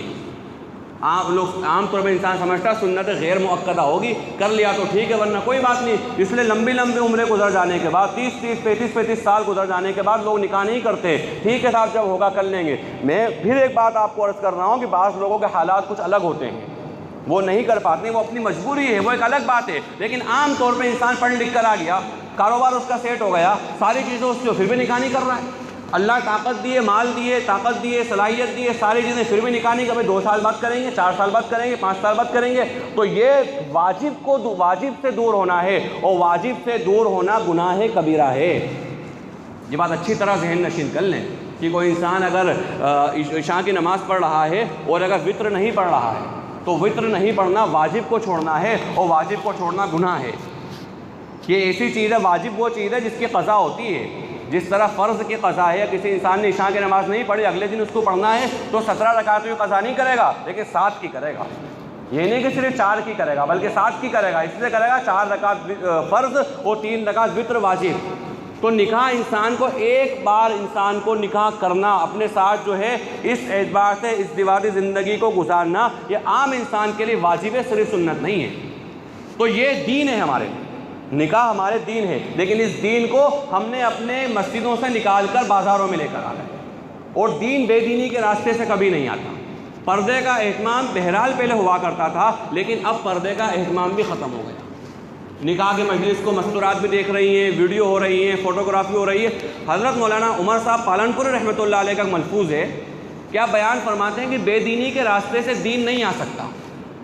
ہم یہ سوچیں کہ راستہ بے دینی کا ہو اور زندگیوں میں دین آ جائے، قیامت تک نہیں ہوگا۔ کسی نے عرض کی کہ حضرت ہم کالج کے اسٹوڈنٹس ہیں، لڑکے لڑکیاں ساتھ پڑھتے ہیں، ہم کیا تعلیم کر لیا کریں؟ بولے بالکل کریں، کوئی مسئلہ نہیں ہے، تعلیم کریں۔ بولے فضائل کی تعلیم، ہم مرد اور عورتیں، لڑکے اور لڑکیاں پڑھتے ہیں، کیا ہم تعلیم کر لیں؟ بولے بالکل تعلیم کرو، لیکن یاد رکھنا بیچ میں پردہ لگا دینا۔ اب یہاں پر عقل جواب دے گی بھائی پردے کی کیا ضرورت، یہاں تو پردے کا کوئی تعلق ہی نہیں ہے، ہم ساتھ پڑھ رہے ہیں لہذا بے پردگی ہو رہی ہے۔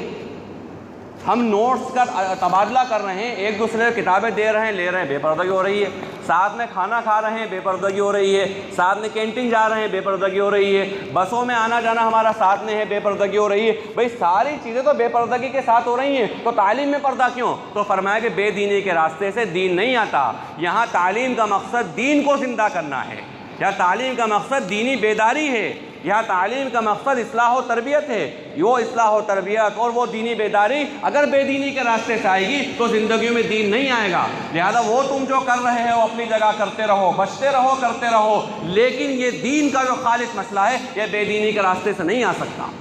لہذا نکاح جو ہے دین ہے۔ اب اس دین کے اندر ہم نے کتنی بے دینیاں مسجد سے نکال کے سب سے پہلے اس کو میرج ہال میں لے کے گئے۔ کسی زمانے پردہ ہوا کرتا تھا، وہ پردہ ہٹتے چلا گیا، اب اس کے عمومی مجلس کے اندر نکاح ہو رہا ہے۔ اب آگے کی بات اور خرافات تو یہ ہو گئی کہ اب نکاح کے اندر اتنا خوبصورت سیٹ اپ بنایا جانے لگا کہ وہ بیچ میں جالی دار پردہ ہے، ادھر دلہا بیٹھا ہوا ہے، ادھر دلہن بیٹھی ہوئی ہے،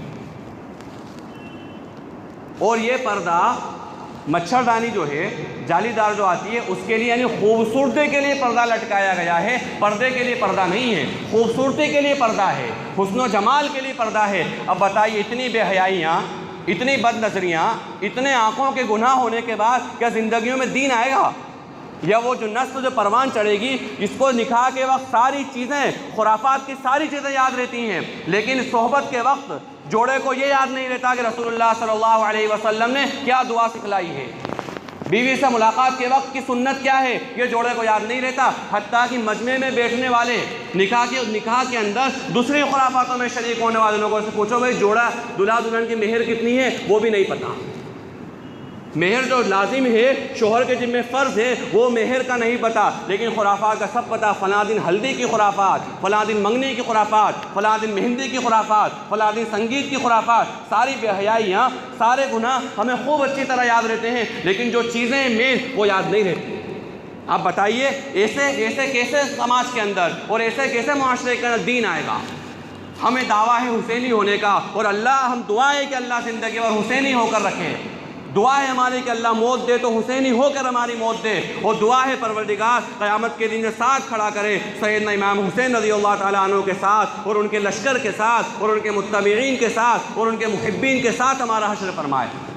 یہ یقیناً ہماری دعا ہے، لیکن کردار ہمارا حسینی والا نہیں ہے۔ اللہ کے نبی صلی اللہ علیہ وسلم کی سنتیں ہماری زندگیوں میں نہیں ہیں۔ شادی بیاہ کے رسموں کے موقع پر، برتھ ڈے کے رسموں کے موقع پر، بچوں کے عقیقے کے موقع پر تصور نہیں ہوتا کہ یہ مسلمان ہے۔ اگر کوئی مسلمان کے شادی بیاہ دیکھ لے، آس پاس سے گزرنے والا دیکھ لے، یہ مسلمانوں کے یہاں پر سنگیت ہو رہا ہے، یہ مسلمانوں کے شادی میں ڈی جے آ رہا ہے، یہ مسلمانوں کی شریف زادیاں بچیاں طوائفوں کی طرح ناچ رہی ہیں، یہ مسلمانوں کی شادیاں ہیں، یہ مسلمانوں کی شادیاں ہیں جس شادی کے اندر قاضی صاحب پڑھائیں گا نکاح من سنتی، یہ سنت ہے، یہ رسول اللہ صلی اللہ علیہ وسلم کا طریقہ ہے۔ مال آ جانے کے بعد امت نے سب سے زیادہ فضول خرچیاں اگر کری ہیں ایک شادی کے اندر، دوسرا مکانات کے اندر، اور بلکہ مال آ جانا تو سیکنڈ نمبر کی چیز ہے۔ قرض لے لے کر، بیاج لے لے کر، سود لے لے کر یہ امت جو شادیاں کر رہی ہے اور مکانات کی تعمیر کر رہی ہے۔ اللہ کے نبی صلی اللہ علیہ وسلم کا کیا وہ فرمان ہمیں یاد نہیں؟ کیا وہ ہماری نظروں سے اوجھل ہو گیا کہ اللہ کے نبی صلی اللہ علیہ وسلم نے فرمایا کہ سود کے کئی سارے درجات ہیں، سود کے کئی سارے درجات ہیں، بیاج کے کئی سارے درجات ہیں، اور سب سے خبیث ترین اور سب سے بدترین سود یہ ہے، سب سے خبیث ترین اور بدترین سود کی سزا یا سود کی مثال تشبیہ اللہ کے نبی صلی اللہ علیہ وسلم نے اس انداز میں دی، گویا کہ انسان اپنی حقیقی ماں سے زنا کرے، یعنی باپ کی کوئی دوسری منکوہا بھی نہیں۔ اللہ کے نبی نے صاف بیان فرما دے، سگی ماں جس سے پیدا ہوا ہے، حقیقی ماں جس کے بطن سے اس نے جنم لیا ہے دنیا کے اندر، یہ سود کا سب سے ہلکا درجہ ہے کہ انسان اپنی ماں سے زنا کرے، سوتیلی ماں سے نہیں، سگی ماں سے انسان زنا کرے۔ آج انسان شادی کے نام پر سود لے رہا ہے، مکانات کی تعمیر کے نام پر سود لے رہا ہے، اور ایک تو یہ انسان کی ضرورت، کہیں تو خواہشات کا مسئلہ ہے، 2 منزلیں چڑھی ہوئی ہیں، پڑوسی نے تیسری منزل چڑھا لی، اس کی بنیاد پر تیسری منزل میں بھی چڑھاؤں گا، چاہے تیسری منزل ویران ہو جائے، غیر آباد ہو جائے، گھر میں جانے والا کوئی نہ ہو، آنے والے مہمان نہ ہو، دل اتنا بڑا نہ ہو کہ بھائی مستورات کی جماعت کا قیام کروا لیں، دل اتنا بڑا نہ ہو کہ مہمانان رسول اگر کسی علاقے کے اندر آئے ہیں تو ان کو گھر میں ٹھہرا لیں. دل اتنے بڑے بھی نہیں ہیں, منزلیں خالی پڑی ہیں, منزلیں ویران پڑی ہیں, لیکن پڑوسی نے تیسری منزل تعمیر کری تھی, لہٰذا میں بھی کروں گا. اللہ کے نبی صلی اللہ علیہ وسلم نے فرمایا بدترین مصرف ہے مال کو تعمیر میں لگانا. بدترین مصرف یعنی لگانے کی جگہوں پر بدترین جگہ ہے مال کو انسان فضول لگائے مکانات کی تعمیر میں. ہاں انسان کو ضرورت ہے, ایک کمرے کی ضرورت ہے, 2 کمرے بنائیں, مہمان آ کے رہیں گے, خاندان والے آ کے رہیں گے, انشاءاللہ مستورات کی جماعت کا قیام کرائیں گے, علماء کو یہاں پہ ٹھہرائیں گے. اس نیت سے 2 3 4 کمرے سادگی کے ساتھ اچھے انداز کے اندر بنائے. لیکن کمپٹیشن کا جہاں مسئلہ آ جائے گا وہاں پر یہ معاملہ خطرناک تر ہوتا چلا جائے گا. پی یو پی کا کام چلتا تھا, ابھی تک مارکیٹ میں خوب اچھا چلتا تھا, ایک دوسرے کو دیکھ کے پی یو پی کروا رہے ہیں, ضرورت ہی نہیں ہے. اب پی یو پی کا معاملہ دھیرے دھیرے ختم ہونے لگا, نیا فیشن آ گیا. جنہوں نے پی یو پی 2 4 5 سال پہلے کرائی تھی وہ ارادے کر رہے ہیں کہ یار اب تو اس کو نکلوا کے نیا جو مارکیٹ میں چل رہا ہے اسٹرکچر اس کو کروائیں گے. تو وہ تو اللہ کے نبی صلی اللہ علیہ وسلم کی حدیث ہے, مشہور و معروف حدیث ہے کہ انسان کی خواہش اگر 2 جنگل 2 وادیاں بھی اس کو سونے کی مل جائیں تب بھی اس فکر میں لگا رہے گا کہ اس کو تیسرا جنگل اور تیسری وادی مل جائے. اور اس کے بعد موت آ جائے گی, قبر میں چلا جائے گا, قبر کی مٹی ہی بس اس کی خواہش کو پورا کر سکتی ہے, اس کے علاوہ دنیا ہے ہی نہیں خواہش کے پوری ہونے کی جگہ. دنیا تو ضروریات کے پورے ہونے کی جگہ ہے. انسان نے مال دیا ہے, مال لگائے, اللہ کے راستے میں لگائے, مدارس کی کفالت کرے, مساجد کی کفالت کرے, اللہ والوں کی کفالت کرے. کئی لوگ ایسے ہیں ہاسپٹلوں کے اندر ہیں, ان کی کفالت کرے. دوست احباب کئی پریشان حال ہے, ان کی کفالت کرے. کسی کو چھوٹا موٹا دھندا شروع کروا دے, کسی کو مال دولت سے مدد کر دے. کئی کام کرنے کے ہیں سوائے شادیوں میں فضول خرچی کرنا یا مکانات کی لمبی لمبی تعمیر کرنا. صرف یہ 2 ہی جگہ بچی ہے ہمارے لیے, یا اور کچھ تھوڑا آگے کا معاملہ ہو جائے گا تو نئی گاڑیاں خرید لیں گے, نئی سواریاں لے کر آ جائیں گے. یہ ساری چیزیں ضرورت کے اعتبار سے تو بہت اچھی ہیں, اس میں کوئی انکار کی بات نہیں ہے, لیکن یہ سارا ہمارے مقصد بن چکے ہیں. یہ ساری چیزیں ہماری گویا کی خواہشات بن چکی ہیں. آج اگر شادی کے اندر میں سب سے سوال ہے, دل میں آپ جواب دے دیں, کتنی ساری رسمیں ہیں شادی میں, کتنی رسمیں, خوب عالیشان شادی, خوب بڑھیا شادی کسی انسان نے کری, بہت اچھی شادی کری, لاکھوں روپے خرچہ کر دیے, لیکن جو کام کرنے والا, جو برتن دھونے والی مزدور یا بائی جو آئی تھی, اس کے 100 روپے مہنگانہ ہوتا تھا. ایکسٹرا کام کروا لیا, اگر 120 روپے اس نے مانگے نا تو یہ 20 روپے بھی نہیں دیتا ہے اوپر, 30 روپے بھی اس سے اوپر نہیں نکلتے. یہ شادیوں میں لاکھوں روپیہ خرچہ کرنے والا ایک غریب کا, جس سے اس نے کام زیادہ کرایا ہے, جس نے بتایا تھا اس کو کہ اتنا کام رہے گا, لیکن 20 روپے بھی نہیں دیتا ہے. حتیٰ کہ وہ 100 روپے ہی بولتا ہے کل آ کر کے لے جانا, کل آ کر لے. میرج ہال میں تو پہلے سے بکنگ ہو جائے گی, اب تو 100% چل رہا ہے, پہلے تو 50%, آپ تو 100% پیمنٹ پہلے جمع کرو, اس کے بعد میرج ہال ملے گا. کوئی سی بھی رسم و رواج ان تمام کے چیزوں کے لیے پہلے پیسہ دے رہا ہے, لیکن جو مزدور طبقہ تھا اس نے 20 روپے اپنے حق کے زیادہ مانگ لیے تو 20 روپے دینے میں تیار نہیں ہے. کیونکہ امت کا جب مزاج بگڑتا ہے, امت کا مزاج جب بگڑتا ہے تب اللہ تبارک و تعالیٰ کی طرف سے ایسے بڑے بڑے عذاب آتے ہیں. ہم عام طور پہ کہتے ہیں نا, بھائی ہم نے کیا کرا, ہم نے کیا کرا, ہم نے کیا کرا. ہم صبح سے لے کے رات تک کی ہماری زندگی دیکھیں کہ ہم نے کیا کرا, ہمیں خوب اچھی طرح پتہ چل جائے گا. ہمارے وہم و دماغ میں جو باتیں ہیں کہ ہم نے کیا کرا, ذرا جائزہ لیں, ایک عمل کریں, ایک عمل اللہ اور اللہ کے رسول صلی اللہ علیہ وسلم نے بتایا, اس کے حساب سے کرا یا نہیں کرا, جج کر لیں. رزلٹ رات میں بیٹھ کر دیکھ لیں کہ کتنے کام اللہ اور اللہ کے رسول کے مطابق کرے اور کتنے کام خواہشات کی بنیاد پر کرے. ایک بار رات میں کیلکولیٹر لے کے بیٹھے, ہمارا آئینہ ہوگا, ہمارا چہرہ ہوگا, ہم کو ہماری اوقات پتہ چل جائے گی کہ ہم نے کتنے کام اللہ اور اللہ کے نبی صلی اللہ علیہ وسلم کے طریقے کے خلاف کرے. اللہ نے کوئی ایک بات کہی, اللہ نے کوئی دوسری بات, ہم نے کوئی دوسری بات کری, اللہ کے نبی نے کوئی ایک بات کہی یا کری, ہم نے ایک دوسری بات کری. کتنے سارے ایسے مواقع ہیں کہ جہاں پر انسان, اللہ ہم سب کی حفاظت فرمائے, علی الاعلان, اور ہماری پیشانیوں پہ بل تک نہیں ہے, ہماری پیشانی پہ ذرہ برابر شل تک نہیں ہے, ہماری پیشانی ذرہ برابر تغیر ہمارے چہرے پہ نہیں آتا ہے کہ بھائی ہم نے کتنا بڑا کام کرا, کتنا گناہ کا کام کرا, کتنا سرکشی والا کام کرا, کتنا اللہ کے نافرمانی والا کام کرا. ہمارے چہرے کا رنگ تک نہیں بدلتا, ہمارے چہرے کا رنگ نہیں بدلتا. اس وجہ سے نہیں بدلتا کہ دین نعوذ باللہ ثم نعوذ باللہ, ہم یہ سوچتے ہیں کہ بس یہ تو اتفاق سے ہم کو مل گیا, اتفاق سے مل جانے والی چیز ہے. حالانکہ اللہ کے نبی صلی اللہ علیہ وسلم ان کے تربیت یافتہ صحابہ جو دین کو مشکلوں سے لے کر تکلیفوں سے لے کر ہمارے پاس آئے ہیں، ان کی تاریخ ہمارے سامنے بھری ہوئی ہے۔ سیدنا حمزہ رضی اللہ تعالیٰ عنہ کی جو مشہور و معروف تاریخ ہے، مشہور و معروف واقعہ ہے، ہم نے سنا ہے بارہا کہ دین کے خاطر ان کو کتنی تکلیفیں دی گئیں، کتنا پریشان کیا گیا۔ جب ان کو قتل کر دیا گیا، ان کو شہید کر دیا گیا، اللہ تبارک و تعالیٰ کل قیامت کے دن اعلان فرمائے گا کہ بھائی شہداء کہاں ہیں، یعنی حضرت امیر حمزہ رضی اللہ تعالیٰ عنہ کا یہ پروٹوکال ہوگا، یہ ان کی اہمیت اور ان کی فضیلت کو پر اللہ کے نبی علیہ السلام نے بیان فرمایا کہ کل قیامت کے دن اللہ رب العالمین یہ اعلان فرمائے گا بھائی شہداء کہاں ہیں، دین کے خاطر مر جانے والے، قتل ہو جانے والے، شہید ہو جانے والے، اور شہید سے زیادہ مخلص کوئی نہیں ہوتا ہے۔ یہ بات بالکل حق ہے اور سچ ہے کہ دین کے خاطر جس نے اپنی جان لگا دی، بھئی انسان کی اس کی جان سے زیادہ اہمیت کس کی ہوگی؟ سب سے زیادہ اہم چیز، سب سے زیادہ اہم ترین چیز اس نے دین کی خاطر لگا دی، اللہ کے خاطر لگا دی۔ سب سے زیادہ اہم چیز انسان کی جان ہوتی۔ شہید سب سے بڑا مخلص ہے کہ جس نے دین کے خاطر اپنی جان تک لگا دی، دین کے خاطر اپنی جان قربان کر دی۔ تو کہا کہ شہداء کہاں ہوں گے؟ شہداء آگے اللہ کے نبی اللہ تبارک و تعالیٰ کے سامنے شہداء آتے رہیں گے، آتے رہیں گے، آتے رہیں گے۔ پروردگار کا اعلان ہوگا کہ بھائی سید الشہداء کہاں ہیں؟ سید الشہداء امیر حمزہ رضی اللہ تعالیٰ عنہ کہاں ہیں؟ علماء نے لکھا ہے، مفسرین نے، کہ جب اللہ تبارک و تعالیٰ یہ بات بیان فرمائے گا کہ سید الشہداء کہاں ہیں، تو کوئی ایک شہید تو ایسا ہوگا جو اپنا سر جو ہے اپنی ہتھیلی پر رکھ کے لا رہا ہوگا، کوئی شہید ایسا ہوگا کہ جس کا پاؤں کٹا ہوا ہوگا، کوئی شہید ایسا ہوگا جس کا جو ہے سر کٹا ہوا ہوگا، کسی کا ہاتھ کٹا ہوا ہوگا۔ جب سید الشہداء امیر حمزہ رضی اللہ تعالیٰ عنہ تشریف لائیں گے، فرمایا زندہ نظر آنے والا جسم کے کوئی اعضا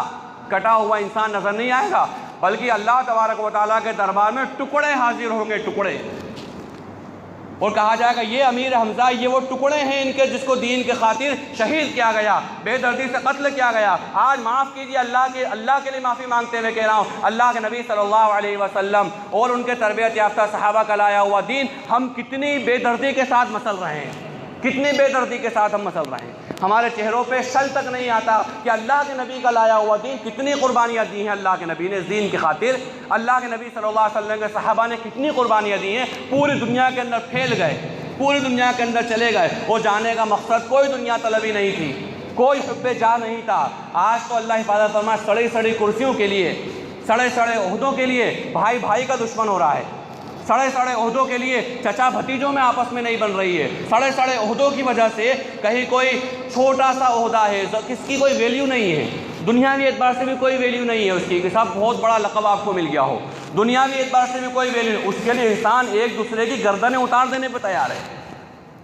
سگا بھائی سگے بھائی کی گردن کاٹ دینے پہ تیار ہے ایک سڑے سے عہدے کے لیے۔ لیکن وہ امیر حمزہ یا وہ صحابہ اکرام جو صرف اور صرف خالص اعلاء کلمت اللہ کے لیے، صرف اور صرف اللہ کا دین غالب ہو جائے، اللہ کا دین نافذ ہو جائے، اللہ کی بات مان لی جائے، اللہ کا پیغام مان لیا جائے۔ اسی لیے صحابہ اکرام رضی اللہ علیہ اجمعین کی تاریخ میں بات ملتی ہے کہ جب ان سے لوگوں نے پوچھا، علاقے کے اندر بادشاہ وقت نے پوچھا، حاکم وقت نے پوچھا، یا ایک اعلیٰ ظالم وقت نے پوچھا جس کے ظلم کے چرچے ہیں علاقے کے اندر، بولے بھائی تم اتنی دور سے آئے ہو، تمہارے پاس سواریوں کے ٹھکانے نہیں ہیں، تمہارے پاس ہتھیار کے ٹھکانے نہیں ہیں، راستے تمہارے اتنے دور ہیں، اگر تم کمک منگانا چاہو، رسد منگانا چاہو تو وہ بھی نہیں آ سکتی ہے، کیوں آئے ہو اپنی موت کو دعوت دینے کے لیے؟ تو صاف اور بمانگ دوحل کا بھائی دنیا کے لیے نہیں آئے، ہمارے آنے کا مقصد جو ہے وہ بات بیان فرمائی جو تاریخ کے اندر درج ہے اور آب زر سے لکھنے لائق ہے کہ اخراج العباد من عبادت العباد الى عبادت اللہ وحدہ ومن ضیق الدنیا الى سعۃ الآخرہ ومن جور الادیان الى عدل الاسلام، کہ ہمارے آنے کا مقصد لوگوں کی غلامی سے نکال کر اللہ وحدہ لا شریک لہ کی غلامی میں ڈالنا ہے۔ ہم اس کے لیے آئے ہیں کہ لوگوں کی غلامی سے نکل جائیں، ایک اللہ کے سامنے جھک جائیں، دنیا کی تنگی سے نکل کر آخرت کی وسعت کی طرف، دیگر مذاہب کی سختیوں سے نکل کر اسلام کے عدل کی طرف، اسلام کے انصاف کی طرف آ جائیں۔ ہمارے آنے کا مقصد یہ ہے جو سیدنا ابوبکر صدیق رضی اللہ تعالیٰ عنہ نے جو ایک جملہ کہا کہ بھائی جب دین مٹ رہا ہے، جب لگ رہا ہے کہ دین کا اگر آج میں نے کوئی اقدام نہیں کیا، لگ رہا ہے کہ آج میں نے کوئی کسی طرح کا کوئی اس طرح معاملہ نہیں کیا کہ میں اس طرح ہو جاؤں گویا کہ بس میں اپنی عبادتوں کے اندر، اپنی ریاضتوں مشق میں اندر اپنی انفرادی عبادتوں کے اندر انفرادی زندگی میں لگا رہوں، کوئی اقدام والا معاملہ میں نے اس طرح نہیں کیا، تو ایسا لگ رہا ہے گویا کہ دین مٹ جائے گا۔ اللہ کے نبی صلی اللہ علیہ وسلم جس دین کو جس طرح سے دے کر گئے ہیں اس دین کی شبیہ بگڑ جائے گی، اس دین کی شکل و صورت بگڑ جائے گی، تو فرمایا اَيُنْقَصُ الدِّينُ وَأَنَا حَيٌّ، کہ ہو نہیں سکتا کہ ابوبکر زندہ رہے اور دین مٹ جائے۔ کیسے ہو سکتا ہے کہ دین بدل دیا جائے، دین میں کمی زیادتیاں کر دی جائیں اور میں زندہ رہوں؟ یہ نہیں ہو سکتا۔ ایک ایمان والے کا ذمہ داری، ایک ایمان والے کا ایٹیٹیوڈ اور اس کا طریقہ یہ ہونا چاہیے، چاہے وہ گھریلو زندگی ہو، معاشرتی زندگی ہو، کہ بھائی میرے ہوتے ہوئے دین نہیں مٹ سکتا۔ اور آج اللہ کا فضل ہے، اس کا کرم اور اس کا احسان ہے کہ اللہ تبارک و تعالیٰ نے امت میں ایسے افراد رکھے ہیں، اللہ نے ایسے صلاحیتیں رکھی ہیں،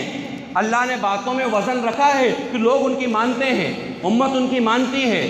گھر والے ان کی مانتے ہیں۔ آپ بتائیے گھر کے اندر کوئی شادی بیاہ کی رسم ہو رہی ہے، کوئی گناہ کا علل اعلان کوئی گناہ ہو رہا ہے،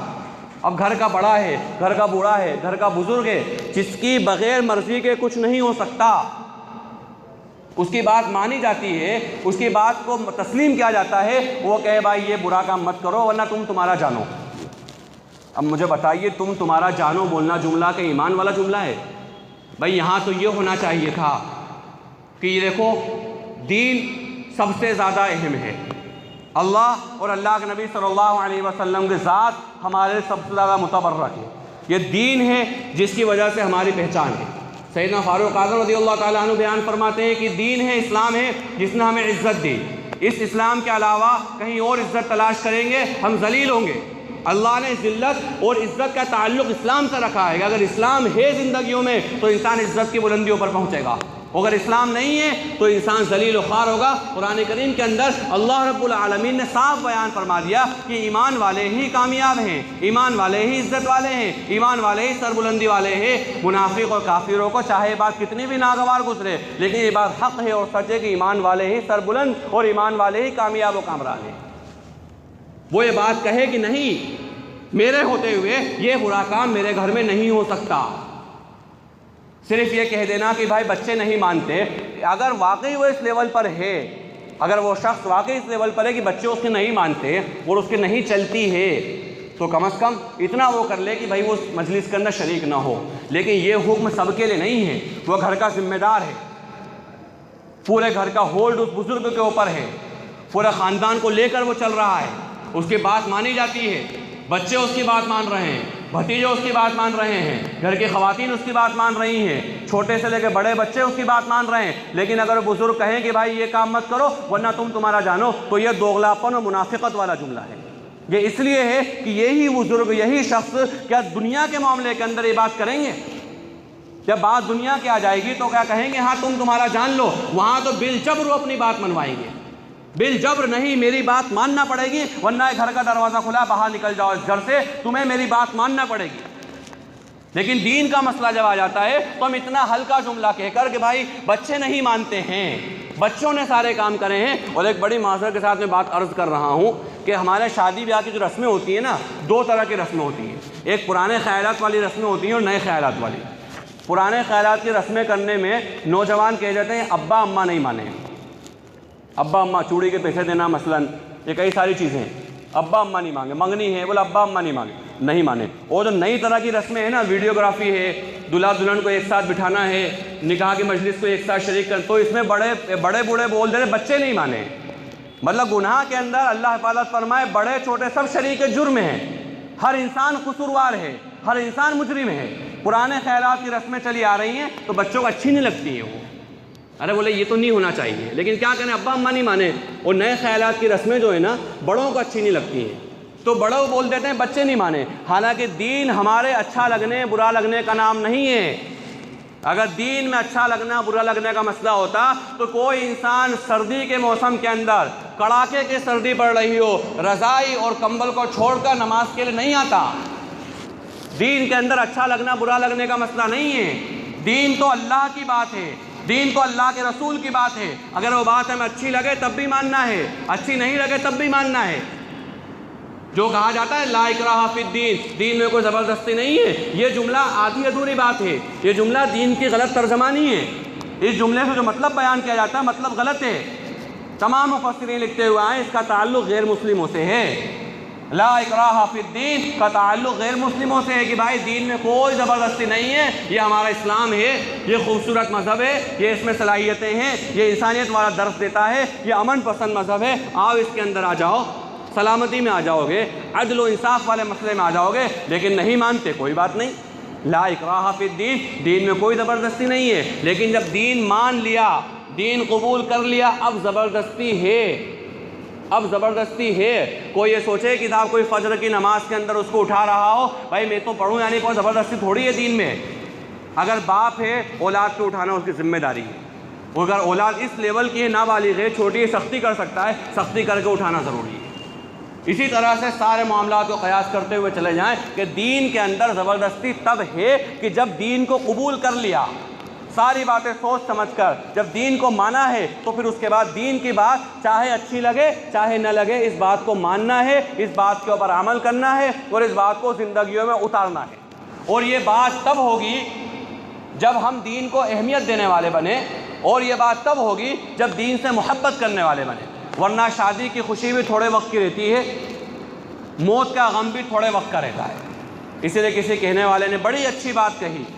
کہ بھائی نیکیاں کرنا اور گناہ کرنا، اس کے تعلق سے بات کہی کہ کبھی بھی کسی تکلیف کی وجہ سے نیکی کرنا مت چھوڑنا، اس لیے کہ تکلیف ختم ہو جائے گی لیکن نیکی باقی رہ جائے گی۔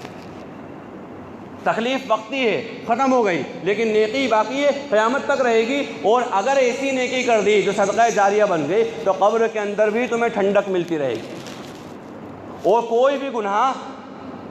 شوق اور مزے کے لیے مت کرنا، اس لیے کہ وہ گناہ ختم ہو جائے، وہ گناہ جو مزہ جو ہے وہ ختم ہو جائے گا۔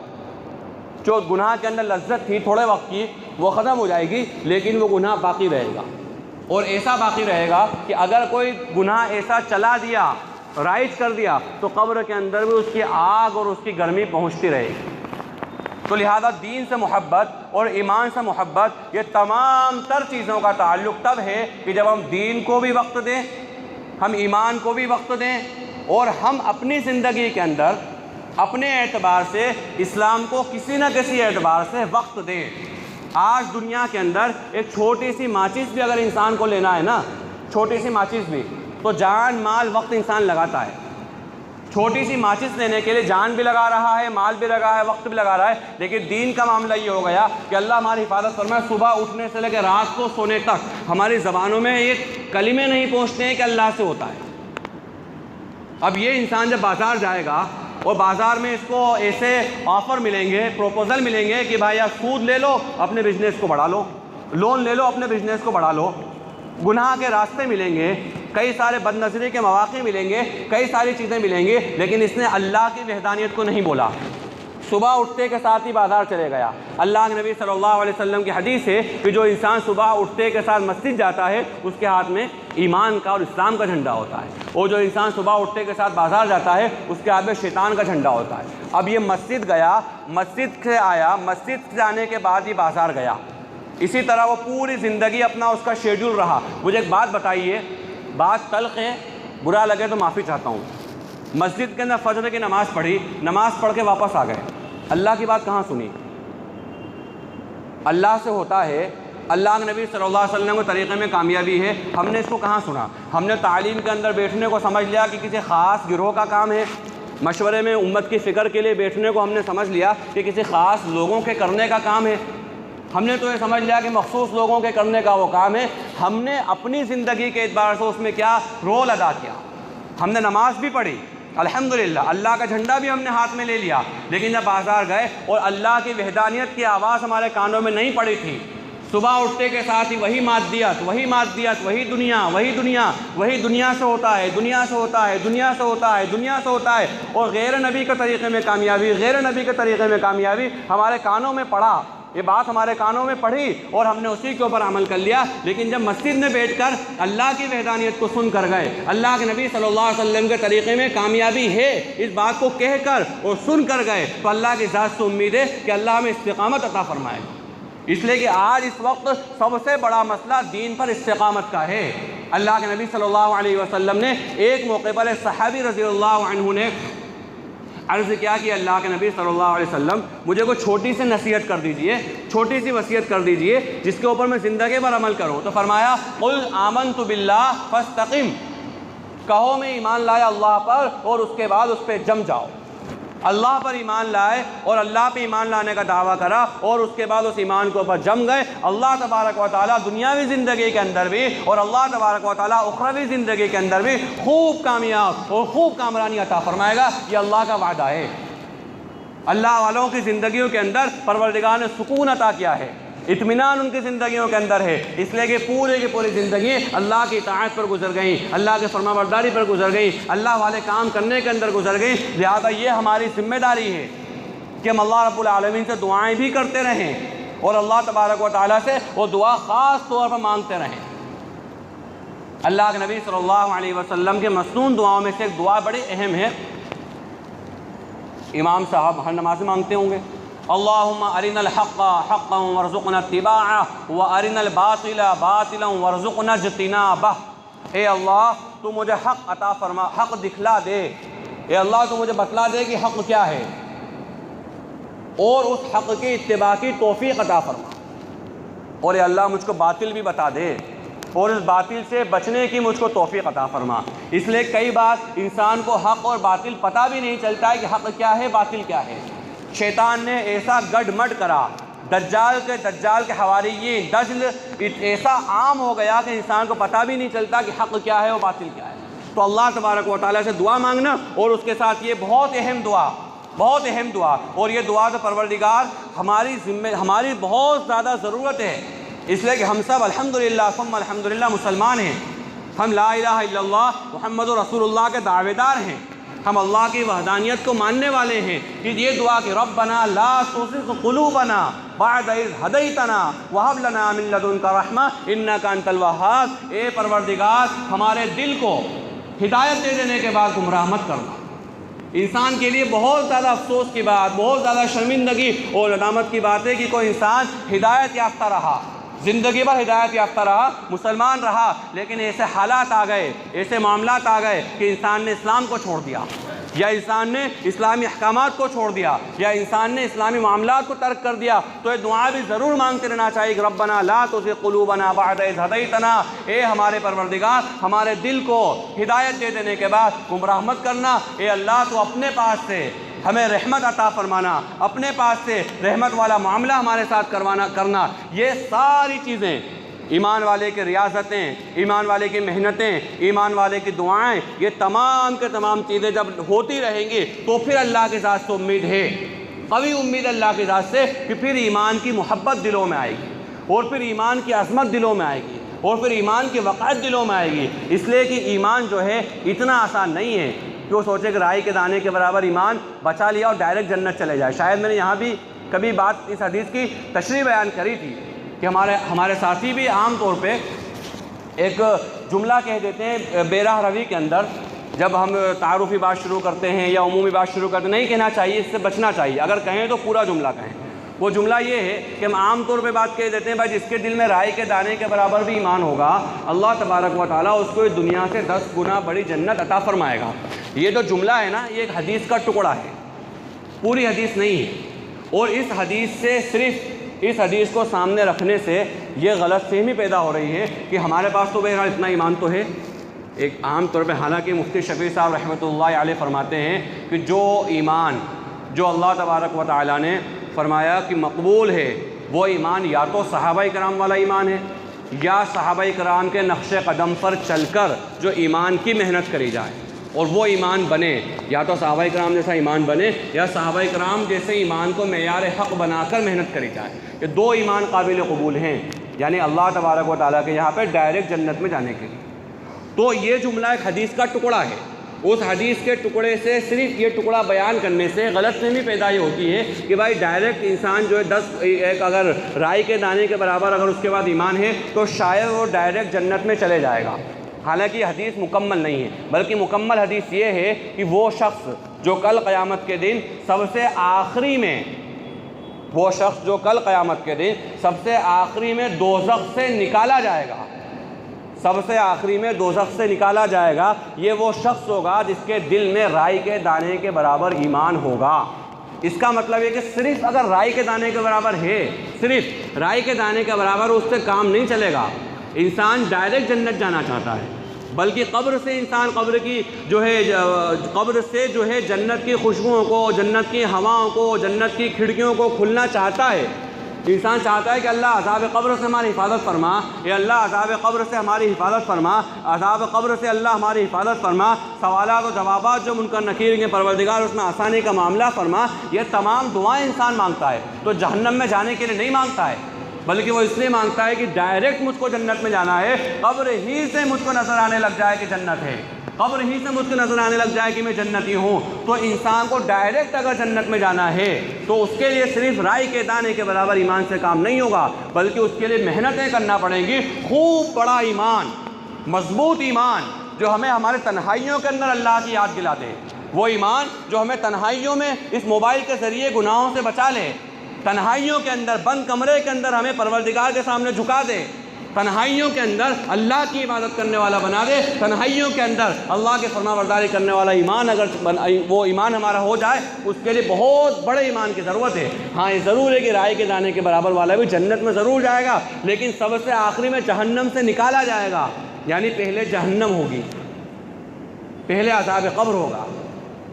پہلے جو اللہ تبارک و تعالیٰ نے عذابات ذکر کرے ہیں وہ تمام چیزیں ہوں گی، اور اس کے بعد میں اس ایمان کی لاج رکھتے ہوئے کہ اس بندے کے دل میں ایمان ہے، اللہ تبارک و تعالیٰ اس ایمان کی لاج رکھتے ہوئے اس انسان کو جنت میں داخلہ دے دے گا۔ لیکن ڈائریکٹ اگر انسان کو جنت میں جانا ہے تو اس کے لیے بڑے مضبوط ایمان کی، بڑے اہمیت والے ایمان کے انسان کو ضرورت ہے، اور یہ تمام تر چیزیں،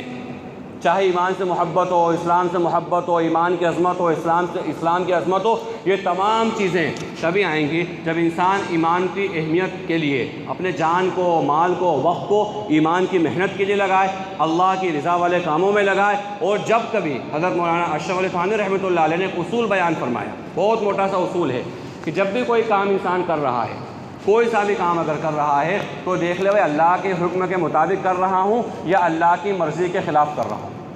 اگر اللہ کے حکم کے مطابق ہے تو اس کام کو کر جائے، اور اگر وہ کام اللہ کی مرضی کے خلاف ہے تو اس کام سے رک جائے۔ اس لیے کہ بڑے بڑے کبیرہ، کیونکہ اس لیے میں نے جو جتنی باتیں ذکر کری ہیں یہ تمام کے تمام چیزیں وہ ہیں جو کبیرہ گناہ ہیں، ورنہ تو اللہ تبارک و تعالیٰ کی رحمت بہت وسیع ہے۔ قرآن کریم کے اندر اللہ رب العالمین نے بات بیان فرمایا کہ ان تجتنبوا کبائر ما تنہون عنہ نکفر عنکم سیئاتکم وندخلکم جنات تجری۔ پروردگار اس بات کو بیان فرماتے ہیں کہ اگر تم بڑے بڑے گناہوں سے بچ گئے، اگر تم بڑے بڑے کبائر سے، بڑے بڑے جرموں سے بچ گئے، تو اللہ تبارک و تعالیٰ چھوٹی موٹی چیزوں سے درگزر فرما دے۔ اب ہم یہ غور کریں کہ جتنی باتیں ہمارے یہاں پر ہیں، یا جتنی باتیں ابھی مذاکرے میں ذکر کری گئیں، یہ تمام چیزیں چھوٹی ہیں یا بڑی ہیں؟ کہ تمام کے تمام چیزیں بڑی ہیں۔ چھوٹی چیز تو یہ ہے کہ انسان کئی بار مکروہ اور گناہ صغیرہ انسان کو پتہ بھی نہیں ہوتا ہے کہ گناہ صغیرہ ہے۔ اب اسی مثال دیتا ہوں میں، علماء نے لکھا ہے کہ جس جگہ پر ہنسنے میں تبسم سے کام چل جائے، مسکرانے سے کام چل جائے، اس جگہ پر منہ پھاڑ کے ہنسنا یہ بھی صغیرہ گناہ ہے، یہ بھی صغیرہ گناہ ہے۔ اسی طرح سے کوئی انسان کوئی سا کام اللہ کے نبی صلی اللہ علیہ وسلم کے سنت کے مطابق کر رہا ہے، کوئی سا کام نماز پڑھ رہا ہے، روزہ رکھ رہا ہے، کوئی سا کام اللہ کے نبی صلی اللہ علیہ وسلم کی سنت کے مطابق کر رہا ہے، تو یہ انسان کی عبادت پرفیکٹ ہے۔ لیکن اس کے اندر ذرا سا بھی کام اس نے اللہ کے نبی صلی اللہ علیہ وسلم کی سنت سے ہٹ کر دیا، ایک سنت و سنت مؤکدہ ہے، جیسے مطلب داڑھی رکھنا ہے، سنت مؤکدہ ہے، یہ عام سنت نہیں ہے، یعنی اس کا کٹوانے والا گنہگار ہے۔ ٹخنوں سے اونچا پاجامہ رکھنا یہ عام سنت نہیں ہے، سنت مؤکدہ ہے، اس کو نیچے رکھنے والا گنہگار ہے، یہ الگ میں۔ لیکن سنت غیر مؤکدہ کے خلاف بھی کوئی کام کر رہا ہے، وہ گناہ کی صغیرہ کا مرتکب ہو رہا ہے،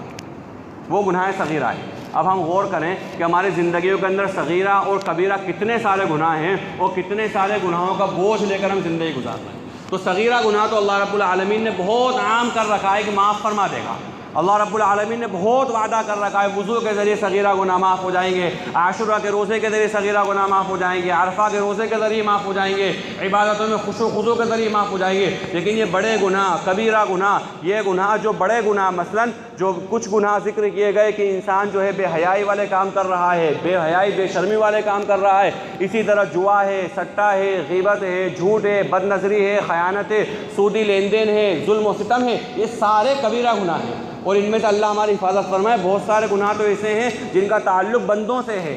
حقوق العباد میں سے ہیں، کہ یعنی یہ وہ گناہ ہیں کہ اللہ سے بھی معافی مانگنا پڑے گی، اور جن بندوں کا حق نے چھینا ہے، جن بندوں کا حق ادا نہیں کیا ہے، ان سے بھی معافی مانگنا پڑے گی اور ان کے حق کو ادا کرنا پڑے گا۔ لہٰذا ہم اس بات کا ارادہ کریں، عزم مصمم کریں کہ اللہ رب العالمین نے جو ذمہ داری ہمیں عطا کی، چاہے دینی معاملات کے تعلق سے ہو، دنیائی معاملات کے تعلق سے ہو، اللہ رب العالمین نے جو ذمہ داریاں ہمیں عطا کی ہیں، انشاءاللہ ان ذمہ داریوں کو کما حقہ پورا کریں گے، اور پورا کرنے کے ساتھ ساتھ ان ذمہ داریوں کو لوگوں تک پہنچائیں گے، اس لیے کہ اللہ تبارک و تعالیٰ نے اس امت کو امت اجابت بنایا ہے، یعنی امت نے حق بات کو قبول کرا ہے، اور یہ بات لوگوں تک پہنچانا، حق بات کہنا اور سننا، یہ ایک ایمان والے کے لیے بہت ضروری ہے۔ ہم یہ نہ سوچیں کہ صاحب فلاں کو برا لگ جائے گا، فلاں کو یہ ہو جائے گا۔ جو حق بات ہے اس کو اچھے انداز میں، بہترین طریقے سے، ادعو الی سبیل ربک بالحکمۃ والموعظۃ الحسنۃ، اچھے انداز میں، بہترین انداز کے اندر حق بات کو بیان کریں، اور جو انسان کا درجہ ہو، مثلا والدین کے سامنے حق بات بیان کرنا ہے تو اولاد سختی سے بیان نہیں کر سکتی، وہاں ادب کا تقاضا ہے، محبت کا تقاضا ہے، احترام کا تقاضا ہے۔ ہم ہمارے جو پڑھنے والے بچے ہوتے ہیں مکتب کے اندر، ان کو ایک بات سکھاتے ہیں، اور اس سے صرف بچوں کے لیے نہیں ہے بلکہ پوری امت کے لیے، کہ بھائی اگر آپ کو گھر میں جاؤ نا، کھانا کھانے بیٹھو، امی کو یہ مت بولنا امی کھانے کی دعا پڑھ لو، کہ امی کھانے کی دعا پڑھ لو، یا ابو کو مت بولنا کھانے کی دعا پڑھ لو، اس لیے کہ آپ چھوٹے ہو، امی ابو بڑے ہیں، ان کا مقام مرتبہ، بلکہ ان کے سامنے اتنی زور سے دعا پڑھنا کہ اگر انہوں نے نہیں پڑھی ہو تو ان کو یاد آ جائے، اور اگر انہوں نے پڑھ لی ہو تو کوئی بات نہیں۔ تو یہ طریقہ ہے، جس جگہ پر اللہ، اگر انسان ذمہ دار ہے تو جبر کے ساتھ، بالجبر، اگر حاکم ہے گھر کا، ذمہ دار ہے، اس کی بات مانی جا رہی ہے، یہ بات ماننا پڑے گی، اسی طرح ہوگی، اس کے خلاف میں نہیں کرنے دوں گا اگر انسان ذمہ دار ہے تو۔ لیکن اگر انسان ماتحت ہے تو اچھے انداز تبلیغ کرے، اچھے انداز سے نصیحت کرے، اچھے انداز سے کہتا رہے، لوگوں کو سمجھاتا رہے، اور چھوٹا ہے تو اور اچھے انداز سے کہے۔ لہٰذا جس جگہ پر پروردگار نے اس کو رکھا ہے، جس معیار کے اوپر اس کو رکھا ہے، جو اس کی صلاحیت ہے، اس کا بھرپور استعمال کرے۔ صرف یہ نہ سوچے کہ صرف میں اپنی نماز پڑھ لوں، یہ نہ سوچے کہ میں اپنا روزہ رکھ لوں، یہ نہ سوچے کہ میں اپنے خیر کے کام کر لوں، بلکہ اس کام کی دعوت دیتا رہے، اور اس دعوت کے نتیجے میں پروردگار دو انعام میں سے ایک انعام ضرور دے گا۔ ایک انعام تو یا تو یہ ہوگا کہ جس کو اس نے دعوت دی ہے وہ انسان بھی وہ کام کرنے والا بن جائے گا۔ اگر انسان کو دعوت دی ہے نماز کی تو اللہ کی ذات سے امید ہے کہ اللہ اس کو، جس کو دعوت دی گئی ہے مدعو کو بھی پروردگار نمازی بنا دے گا۔ یا اگر وہ نمازی نہیں بنا تو اللہ تبارک و تعالیٰ اتنا ضرور کرے گا، اتنا ضرور کرے گا کہ اللہ تبارک و تعالیٰ جس نے دعوت دی ہے اس کو نماز پہ مضبوط جمع دے گا، اور اس کو نماز پہ لگا دے گا۔ وہ نماز چھوڑنے والا پھر نہیں بنے گا۔ اگر وہ داعی بن گیا ہے تو دعوت تقاضا کرتی ہے اس بات کا کہ وہ جو انسان دعوت دے رہا ہے وہ خود تو پکا عمل کرے گا، اور ہو سکتا ہے اللہ تبارک و تعالیٰ اس کے ذریعے عمل کروا دے، اور 1 2 3 4 پتہ نہیں کہاں کہاں نسلوں تک اگر اس کے یہاں پہ نمازی ہوئے، پرہیزگار ہوئے، عبادتیں کرنے والے ہوئے، یا وہ انسان دوسرے ملکوں میں، دوسرے علاقوں میں چلے گیا، کہاں کہنے سننے سے کتنوں کو نفع ہوگا، پروردگار تمام کے تمام چیزیں اس انسان کے خاتے میں ضرور ڈالے گا۔ لہٰذا ہم اس بات کا ارادہ کریں، عزم مصمم کریں کہ پروردگار نے جو ذمہ داریاں ہمیں دی ہیں، جس اعتبار کی ذمہ داریاں دی ہیں، جس جگہ پر اللہ رب العالمین نے ہمیں رکھا ہے، جس منصب پہ پروردگار نے ہمیں فائز کیا ہے، ان تمام ذمہ داریوں کو انشاءاللہ کما حق بہو پورا کریں گے۔ اللہ رب العالمین سے دعا ہے کہ اللہ تبارک و تعالیٰ کہی گئی باتوں پر اور سنی گئی باتوں پر کما حق عمل کے توفیق نصیب فرمائے۔ وآخر دعوانا الحمد للہ رب العالمین۔